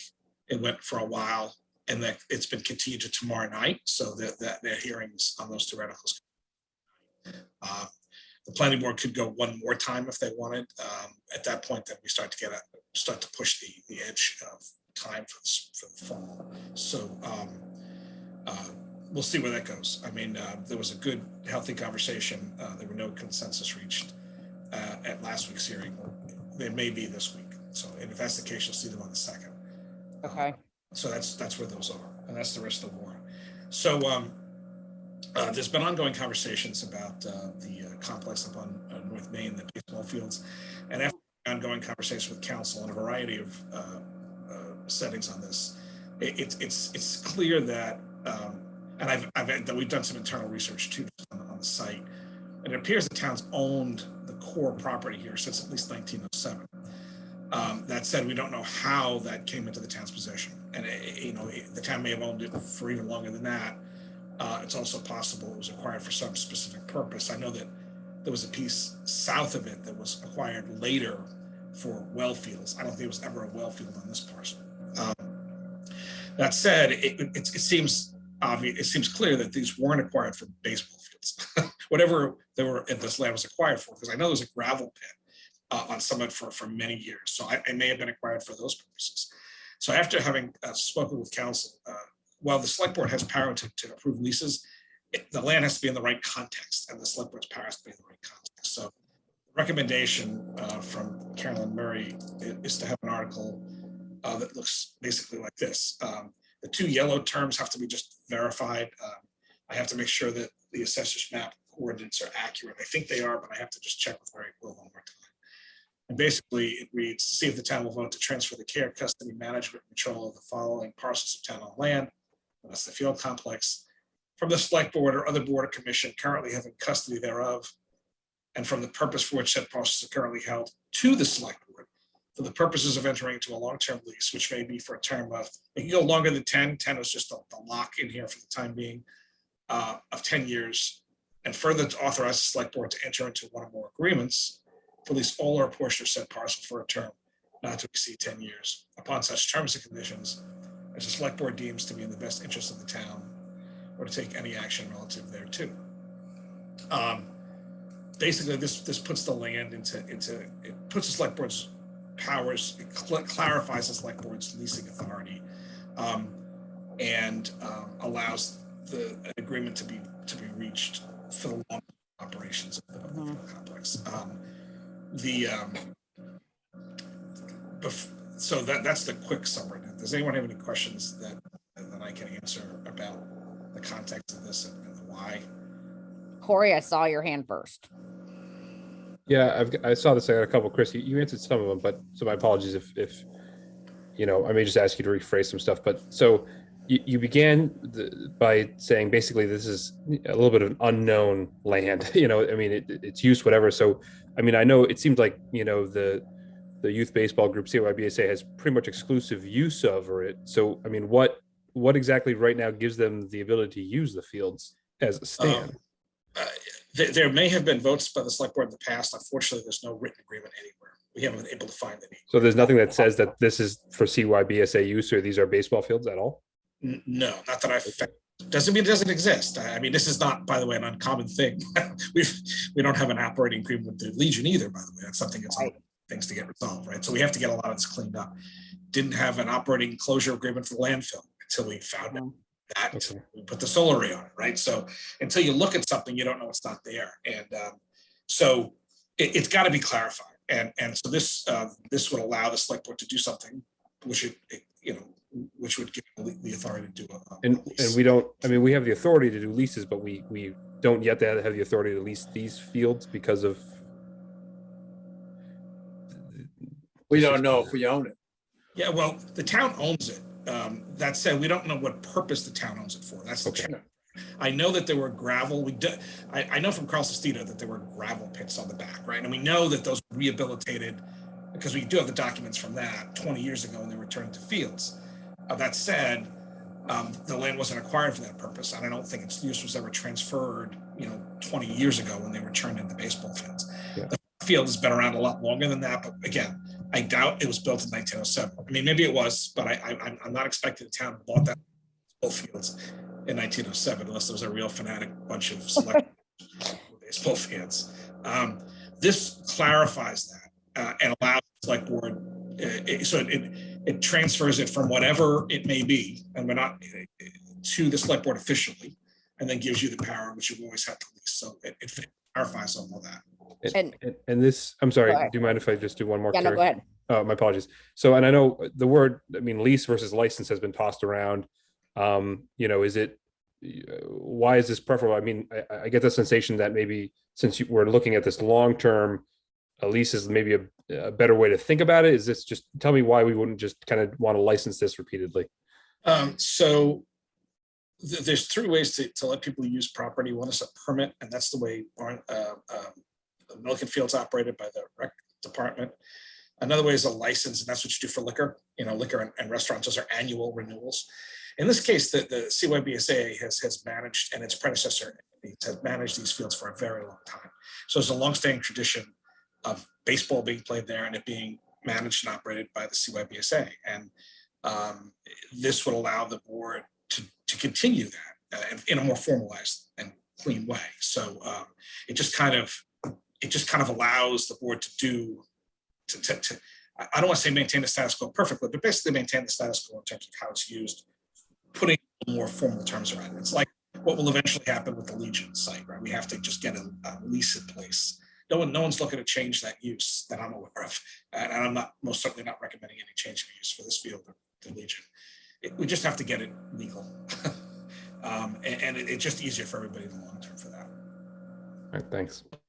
I feel like this is kind of, part of small town politics, that there have just been a lot of handshake agreements in the past and things were never entirely put in writing.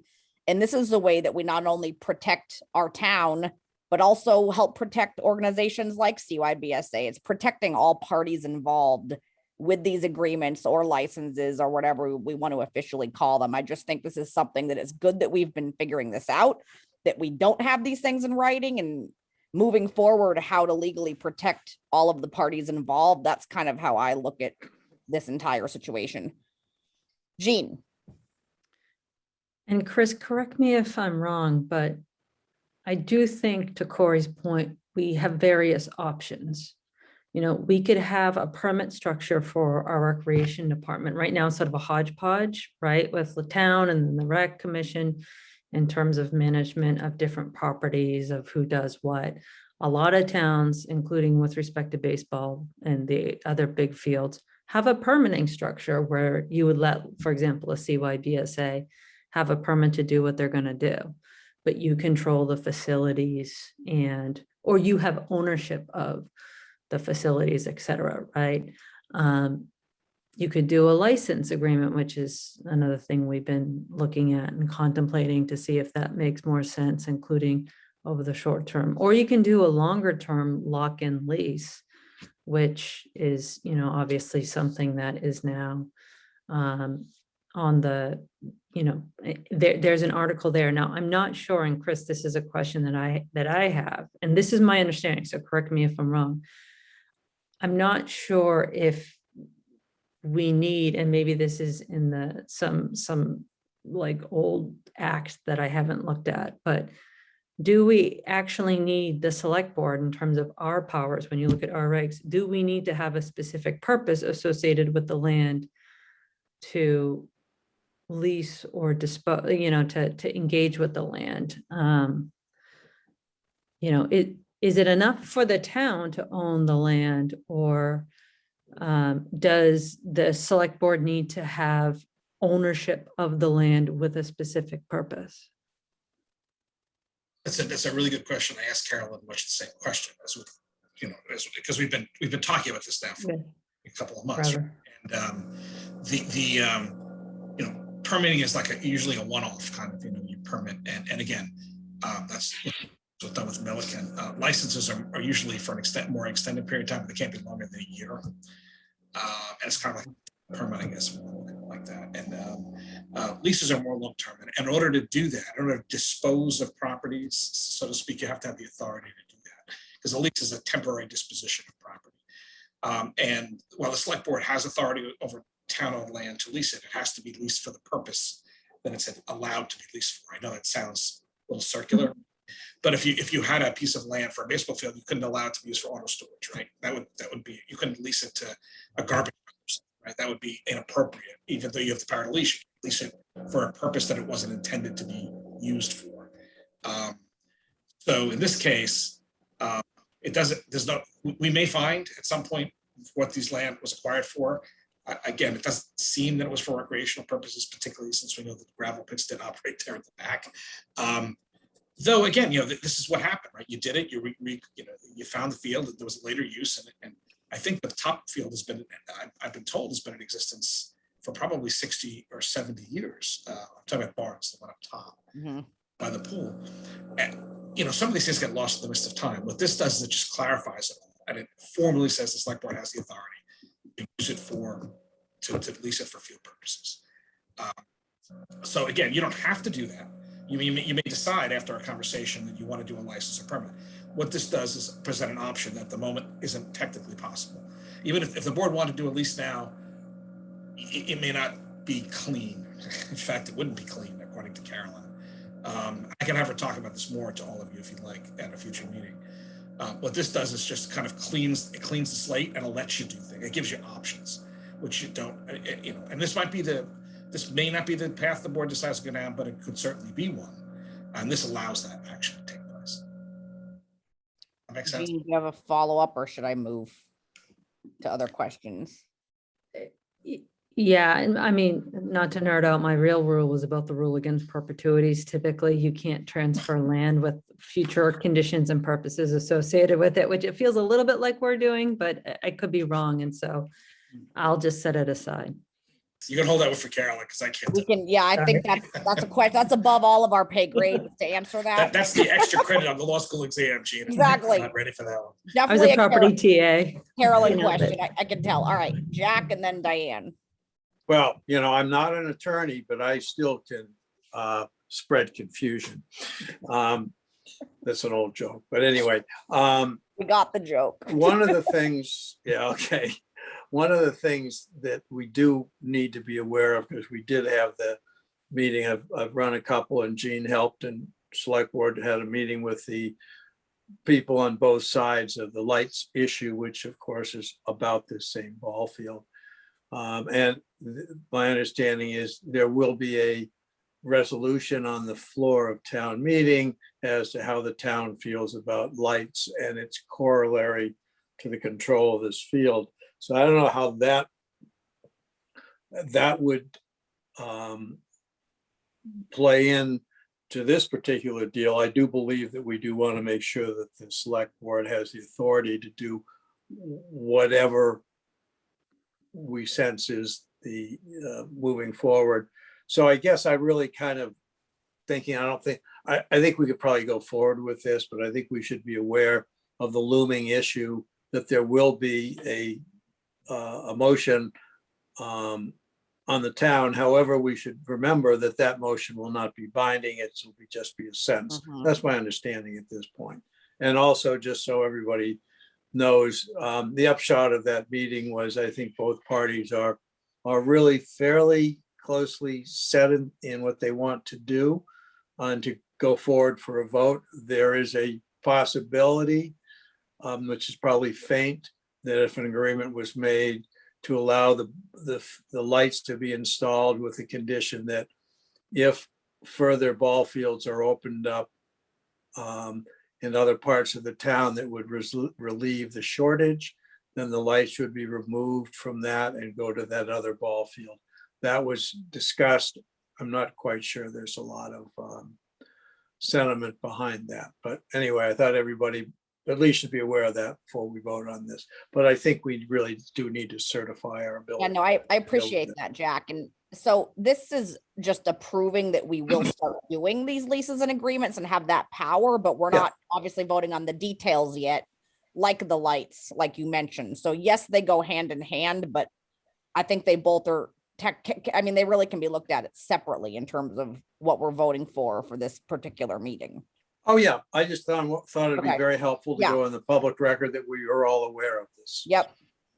Save us a lot of phone calls. It's giving us the power to do the lease / agreement, but we're not agreeing on details of it yet. Right. Just to clarify that for everyone. Diane. Just getting back to the proposed article at hand, and we're clearly not voting on anything tonight, but just one question. I mean, this is the path we've been consistently promoting to some degree since March, is that we really need to make sure some framework is in place for how we manage and use these fields. But my question on this is, I appreciate the first part, which basically gets us that this is our land and we have the ability to, but down in the end where it says to authorize the select board to enter into one or more agreements to lease all or a portion of said parcel. I mean, should we expand that to lease, license, or permit? Like, or are we very specifically binding ourselves to a lease? Not that I disagree with that. I just want to make sure that we're That's clear. a good question. I think, didn't Carolyn help us with that wording, Chris, or should we ask for that? Yes, so, well, the same general principles by applying on permitting and leasing, they don't have any land power, right? When you give someone a permit, you're not giving them any ownership rights, you're giving them a temporary use. Same thing. For a lease, you actually have the indicias of ownership. And again, Jean was nodding her head. I'm not sure if I'm saying that the right way, but I think that's my days of property in law school are a little fuzzy. That's why this would have to be, you don't have to say use license or permits. You don't have to get that approval because you're not owning the land in the same way or having the same control over it, I should say. So does that make sense to you? Yeah. This is giving this- us and- authority yeah. to negotiate the higher bar, basically. Yeah, it It's a does. legal And- We term. could conceivably do something different, but we don't need the authority from town meeting. Correct. You can leave Just- a permit or just to license be- today. Hold on, go ahead, Jack. What- Just to really muddy the waters, technically, there is no such thing as land ownership. What you do have is a bundle of rights that you have exclusive control of. And the lease is an assignment of a portion of those rights. So that, I mean, that's technically that underneath the law, that's what the law really is. I feel like we're in Ownership is a property bundle law of class rights and a now. lease is a portion of those. I would like to get out of our property law class and watch the Red Sox game if we can keep it moving. I'm kidding. Corey, I see your hand. Thanks, Jack. All of you can go enjoy your property law class after we adjourn. I was going to, sorry, if it's a good time and I'll be brief. I was No, just gonna, just for the record, and I think this is one thing when we discuss those fields, one thing that I think confuses a lot of the town is that the group that uses them are not part of rec. They're not part of town government. They're an independent, they're private, but they're nonprofit organization. So, while I have obviously some questions, I think this article, basically says, it gives us the authority as a select board or ask the town, is it appropriate for the town to lease public land to a non-public entity? And that's really what we're doing here. And is that what the town wants to do with this piece of land? I think that's a really important question that the town really needs to answer, because the town needs to properly understand what's going on in this land. and that it's being used by a private group. I mean, there are some other places, but largely, a public park can't be dominated by, one group. It's typically public park. But the usage of this field may not really fit that structure. So, is the town going to say, yes, we think we want the fields to be used like this and give us the authority to make that agreement? I think that's an important question that the town can answer for us through this vote. Mhm. Yeah, well said, Corey. So with your collective consensus, I'll put this on the advisory agenda for their next meeting. Okay. I'll vote and bring it back. So by the way, the only thing I'll ask, the 10 years, is that fine? Do you want me to or change this? Is there any reason to change? I mean, it seems pretty boilerplate. Yeah. I'd be fine with it. That's what it was. So I mean, and again, there should be some kind of fixed period that you come back periodically anyway. Yeah. So 10 seems to be it's long, but it's not so long that people. Yeah. Okay, I'll send this to advisory. Just a question on that. I mean, in terms of like we have a similar agreement, I believe, with the sailing club. And I believe that's 99 years. I don't know if it's worth checking into that. A 10 actually seems kind of small to me. I'm not suggesting we do it forever and ever, but they're very functional. I mean, there's nothing else that can happen in that space other than 3 baseball diamonds. Maybe check with Carolyn again about this, Chris. What are the standard year lengths for other? I think it can be. I think it can be anything you want it to be. That said, 10 is a kind of a standard kind of time. And I'm sorry. Hold on, Corey. No, I was just going to recommend that we just in the article say up to 99 years. Then, I mean, whoever we're negotiating with may not want the word lease. They may say 10 years. I mean, 10 years is, I think, the minimum amount of time for a group to say, okay, we're going to make an investment and then see payment from that investment. So if it's 5, I don't think that's really going to work for anybody. But if the article says up to, then we have enough, leeway to negotiate, and we allow whatever, if it's CYBSA, we allow them to say, hey, we'd like 15 years, and then we can discuss whether that's appropriate. Okay, Jack. Yeah, I think that Corey has a point, and I would even go further and say, what we really need is the authority for the select board to negotiate what happens in that field in whatever way the select board chooses to do at the time of doing that. This is just an enabling piece of legislation, although I think it should be, judging from our discussion tonight, that we should have Caroline probably recraft it and make it very clear that this is just an enabling piece of legislation that enables the select board to enter into agreements for that parcel of land. Okay, we can definitely workshop the language. Diane. I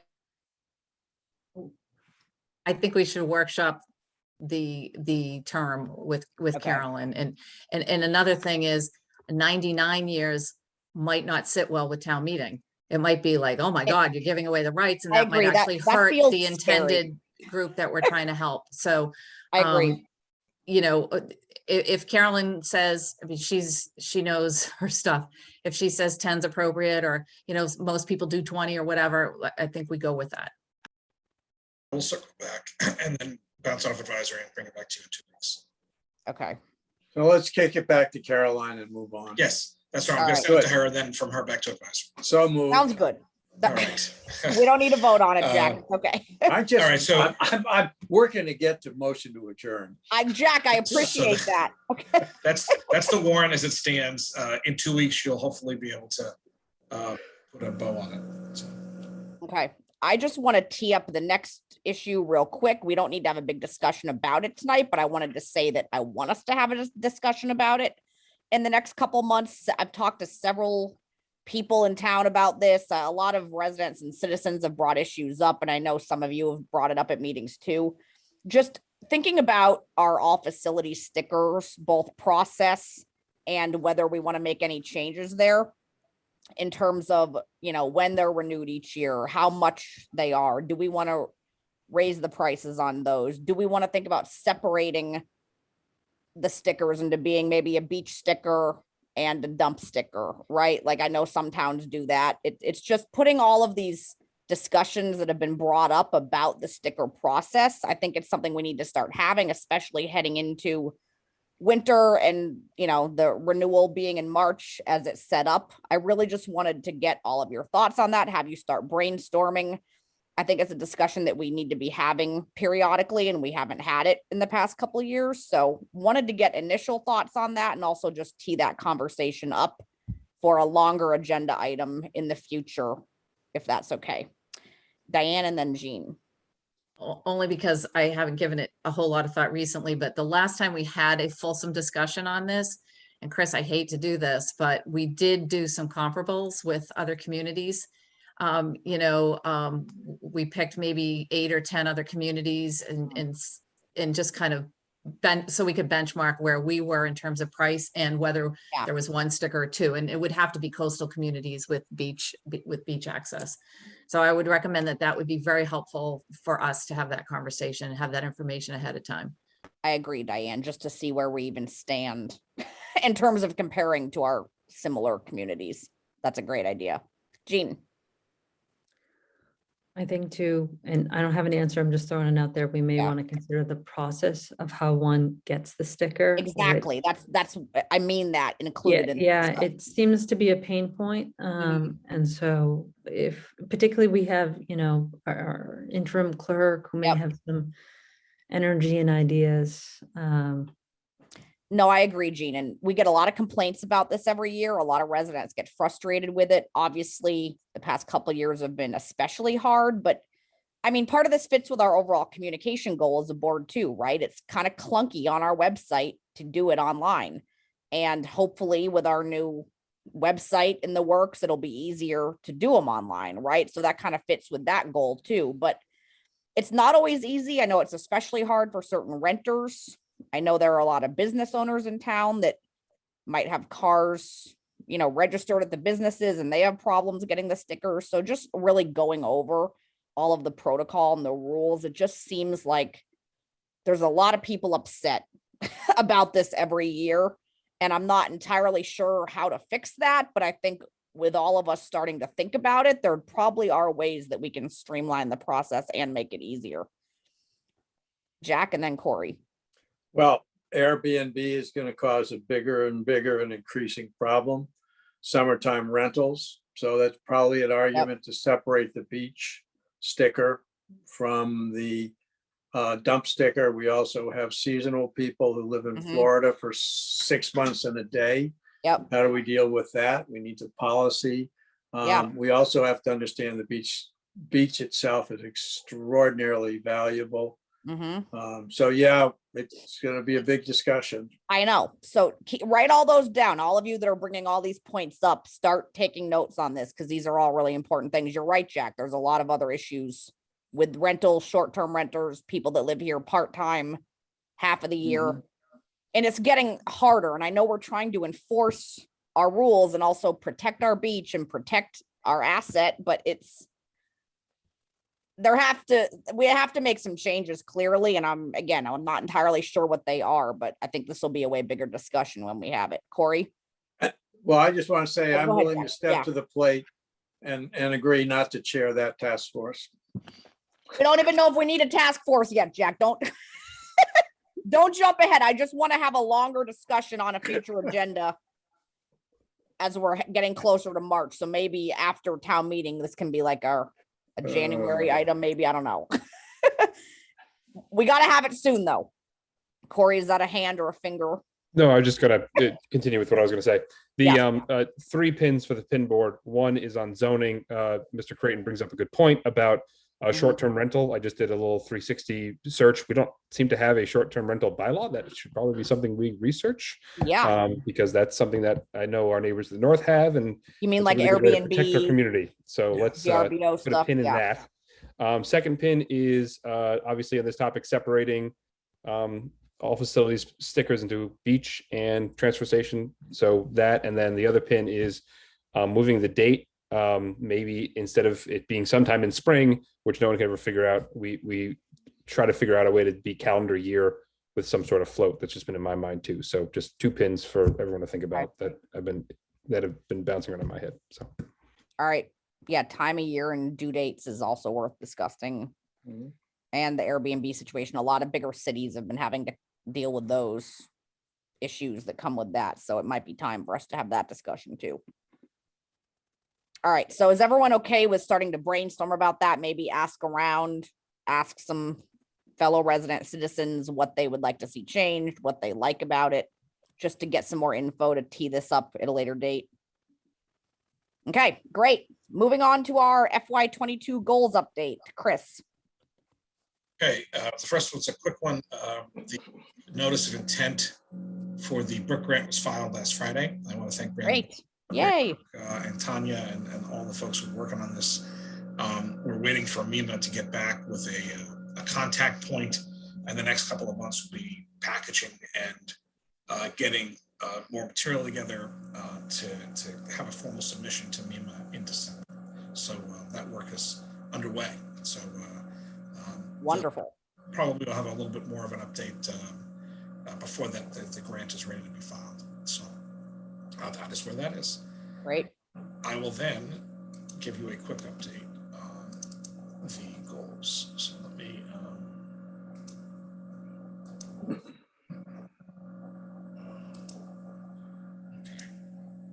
And I just point out, I think that's a Joanne Chittick, Woody's wife's I think we did. watercolor. Justine in our office found it. It's great. There's no, so I'm not selling it. Just Is it a watercolor? What is it? Yes. I don't know. it's a This was watercolor. online. I don't know. So I love it. here's the goal tonight. We're talking about working with the zoning bylaw group and the master plan implementation committee, finalize a comprehensive zoning bylaw revision. Okay, so how do we get there? Well, we have to plan for what the study's all about. Lauren, Lynn, and the planning department are going to kind of play coordinator on a lot of the machinery here. But the first key piece that things are going to pivot off is November 9th.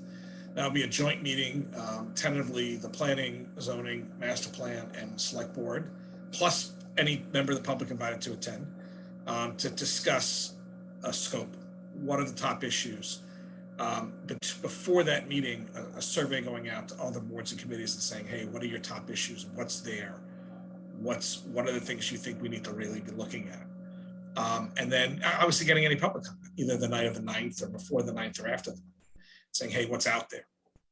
And then the planning department needs to consolidate all of those comments and put them together. And then it goes to, Diane, did you want to ask me a question right now or do you want to wait? Yeah, I just wanted to say, I held the 9th for the town hall meeting. It's both. It's both. Okay. You're not going to need, so we have to set the time to start, but the goal would be to have maybe an hour with the town hall building committee and then an hour and a half or so for this, or longer, depending on how that might work. It's hard to pick out multiple days in a week, so doing them on one night, I think is more, it's going to be long, but it's going to be productive. Great, So thanks. the RFQ then for getting a consultant would be created by the input. Obviously, there's models we can use, but again, we want to be asking for what we're looking for as specifically as we can. So that would be put together in November after the meeting.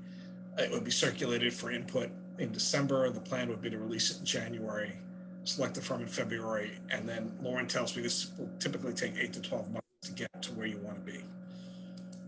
So in terms of a timeline, the scoping session would be the 9th with work done before and after in terms of getting public comment and pulling it all together.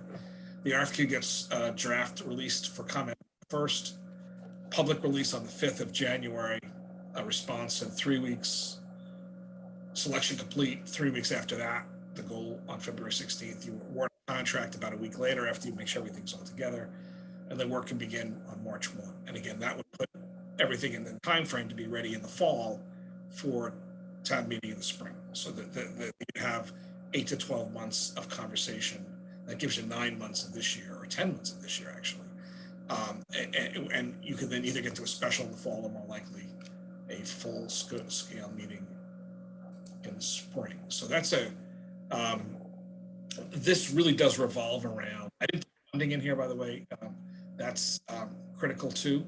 So as I talked about earlier, we have the $75,000 on the warrant. We're going to need another 50, I think, and I think we have a slot for that in the consulting line article that was approved at annual town meeting. I just want to circle back with all of you after I confirm with Lauren and say, hey, is this what you want to do with it? And that would give us about 125, which I think will make it work because we didn't win the state grant.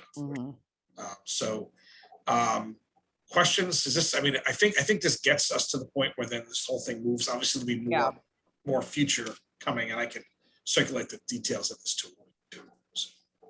Questions? That was a good little update, Chris. Diane, and then Corey.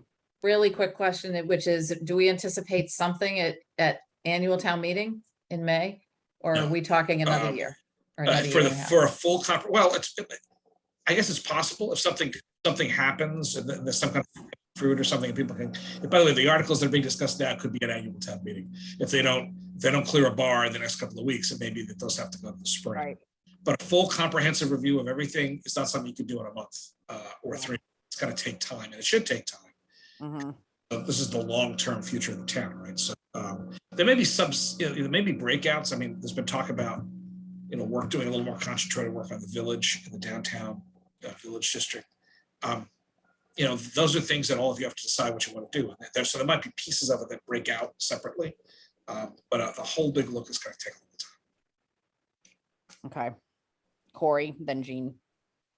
Yeah, I mean, that's kind of the timeline that I was kind of expecting, that this would be probably just behind annual town meeting. But that's, I think it's great for us to take a look for next year's select board goals and say, well, where is this? And as goal 4, let's bring this home. Let's really bring this and get this done. So this is, I'm encouraged that you've got, a path here that takes this effort seriously, gives it the resources it needs, and gives it a good timeline. So that's great. Thanks, Corey. Jean? I think we're going to have a remaining challenge, including when giving guidance on the RFP, to go out and narrowing in on the goals about, and I know you and I have talked about this, Chris, about the desires of the community. I know that we've had some energetic planning board meetings recently relating to zoning bylaw changes. And I think that does reflect that once you start really getting into it, and sometimes it takes you really getting into it to start seeing what this all means. So I do think that in light of our existing goal of communication, we should also all be thinking, I think, about how to communicate and get feedback constantly from the community, including during the consulting phase. Because we may come up with some goals, for example, like the village, and then all of a sudden we get a massive storm over the winter, and everyone is really now acclimated to climate change and flood issues. And so, I think that we should go into November 9th trying to provide guidance, but appreciating that we probably haven't done the work on really the input from the community yet to fully shape those goals. And that's probably an evolving process. Okay, thanks, Jean. Jack? Yeah, I want to just point out, I've been working with the zoning advisory blah, blah, blah. And one of the things, and we've been looking at all these very specific things on zoning changes and single family lots and double lots and all variety of things. We don't have to go into details. But what did come out is that parts of our zoning codes are to some extent archaic and they're internally inconsistent. So one of the things we are going to have to do is just kind of a legal cleaning house to make sure that everything is consistent. I mean, we have one bylaw that we're the only state, or the only town in the whole state that has this, and it's impossible for the average homeowner to understand. So there's a lot of clarity that needs to be done on that. So I think we do need to definitely move and get simplicity and clarity. Very good point, Jack. Zoning's really hard to understand, I think, for a lot of people. So it would be much easier to have some clarity on some of these complicated And I'll give you articles and laws. One great example. There's the thing about how many lots can be off a private driveway. Well, what's a big deal? Well, if you allow Yep. 8 lots, all right, you've created a subdivision out of nothing with no controls over it. So you have no idea what's going to happen. Fundamental change can be done to a neighborhood in a very short period of time, and we need to understand that. Mhm. Okay, good point. These are all good points. All right, any further thoughts on that, Chris? We'll be in communication more. You'll be getting Okay, more great. planning and the meeting itself and all of that. So, and if anyone has any thoughts between now and then, just, feel free to reach out. Wonderful. All right, we can go into your update. 3 quick ones. Beechwood water repair is going to begin. There's an issue. So residents between 235 and 561 Beechwood Street should have gotten, and the adjacent streets along that stretch, should have gotten a call this evening from the water department. As of 9 p.m. tomorrow night, the water will be turned off for a few hours so that valve could be replaced because there's a leak at Beechwood and King. So that's a really big deal. It's a chunk of the town. So I'm just letting everybody know that's happening. You could call the water department. You should have gotten a message from the water department. You could check the water department or call the town tomorrow if you have any questions. But it'll be 9 p.m. or night, so it won't happen until the night. Real estate taxes are due November 1st. All payments have to be received. Postmarks don't work, so please either mail them early, go to the little silver drop box out front, pay online, or come into the building and actually visit the treasurer collector's office. So November 1st. And then another water project has already begun. Elm Street main replacement. I don't know if anybody has been down there. That work has begun. That could take as much as 7 weeks. Expect detours and delays in that entire area. So again, it's an important project. It's actually the kickoff of what will eventually be more work done on Elm Street. So we'll be talking about Elm Street more at the next meeting and ways to fund the next phase of that project. So those are my quick updates. Okay, Diane? Just Chris, especially with where there's road construction and potential closures and also the water main work, is that up on our Facebook page? Because I would recommend, to the extent that we can put it on a town of I think Cohasset. the police tweeted it out, I think, or posted Okay. it. I need to double check. I thought Then we can pick it up on our own personal pages. Because, I'll just reiterate, to the extent possible that we put this kind of information on the town website and the town Facebook page, and then allow other people, whether it's us or Cohasset 143 or other things, to pick up the primary source information, which I believe should come from the town. Yeah, no, that's a great point. And so police did post it. I'm looking, but you're right. I think, and again, part of our broader communication plan, it should not be the police department's responsibility to be always the only ones that are posting this first. I love that they do. Or it is, right? But yeah, it's exactly. gotta be consistent. It's gotta be the town. Exactly.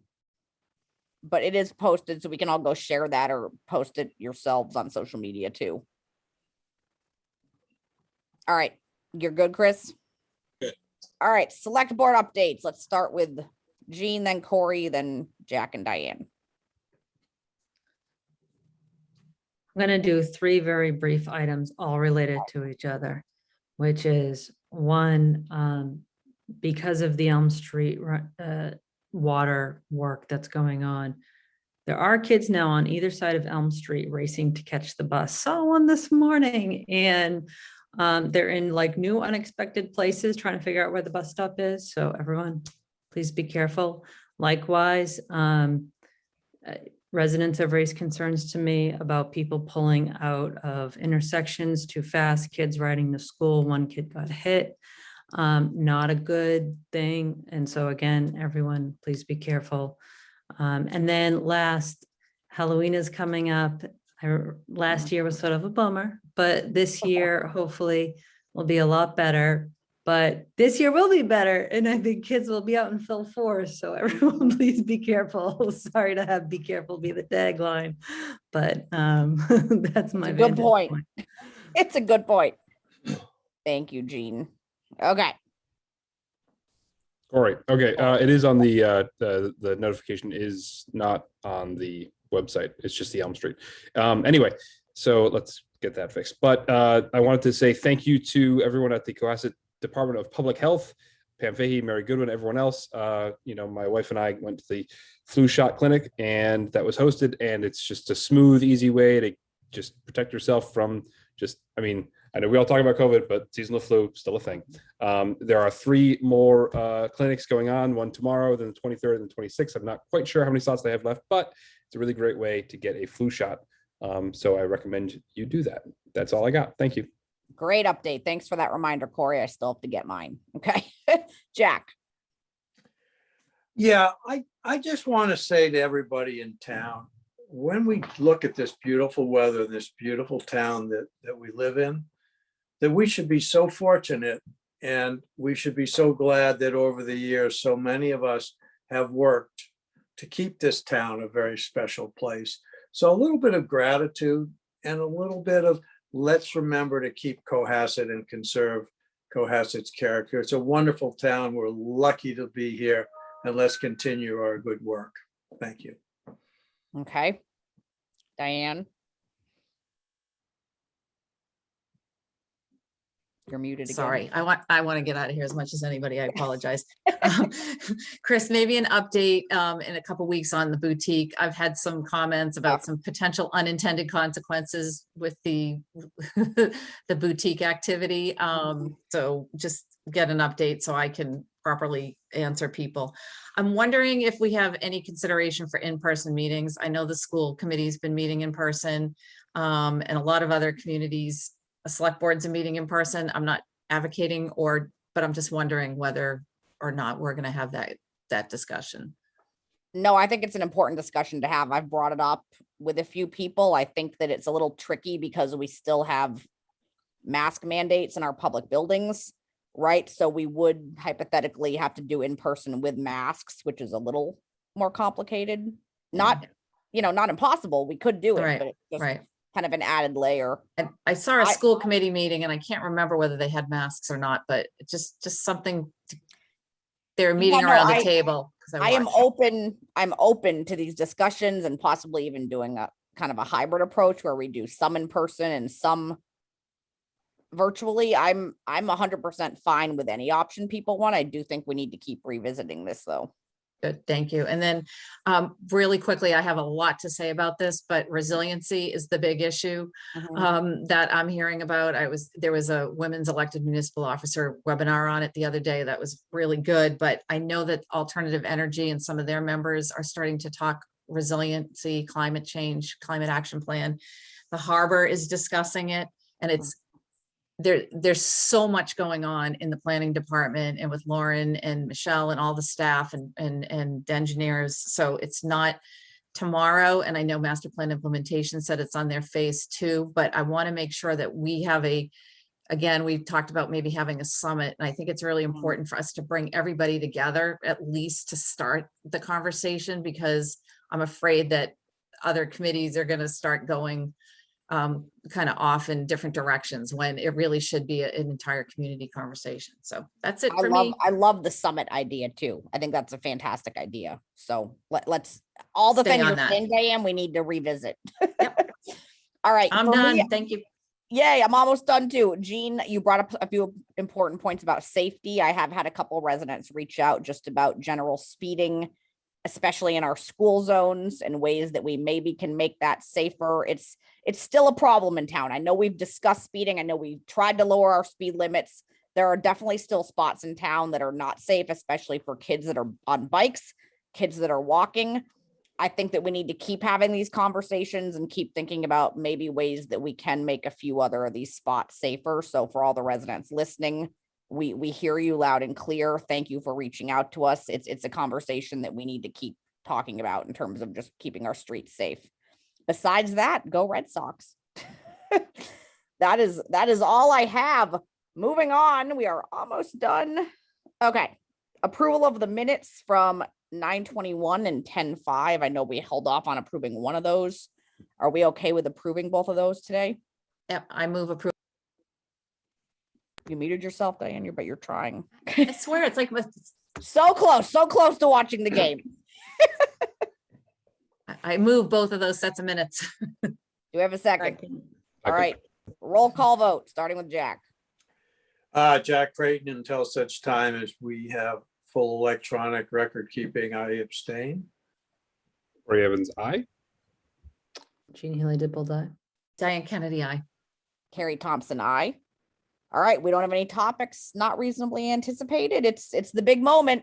Motion to adjourn. I beat you, Corey. You beat Jack. Good job. I thought he was gonna beat you. You did it. You're back to your. No, I saw, Favorite motion. I saw his Second. eyes light Okay, up we have a little. second. Okay, vote, Jack, vote. Oh, Jack Creighton, aye. Corey Evans, aye. Jean Haley Dipple Dye.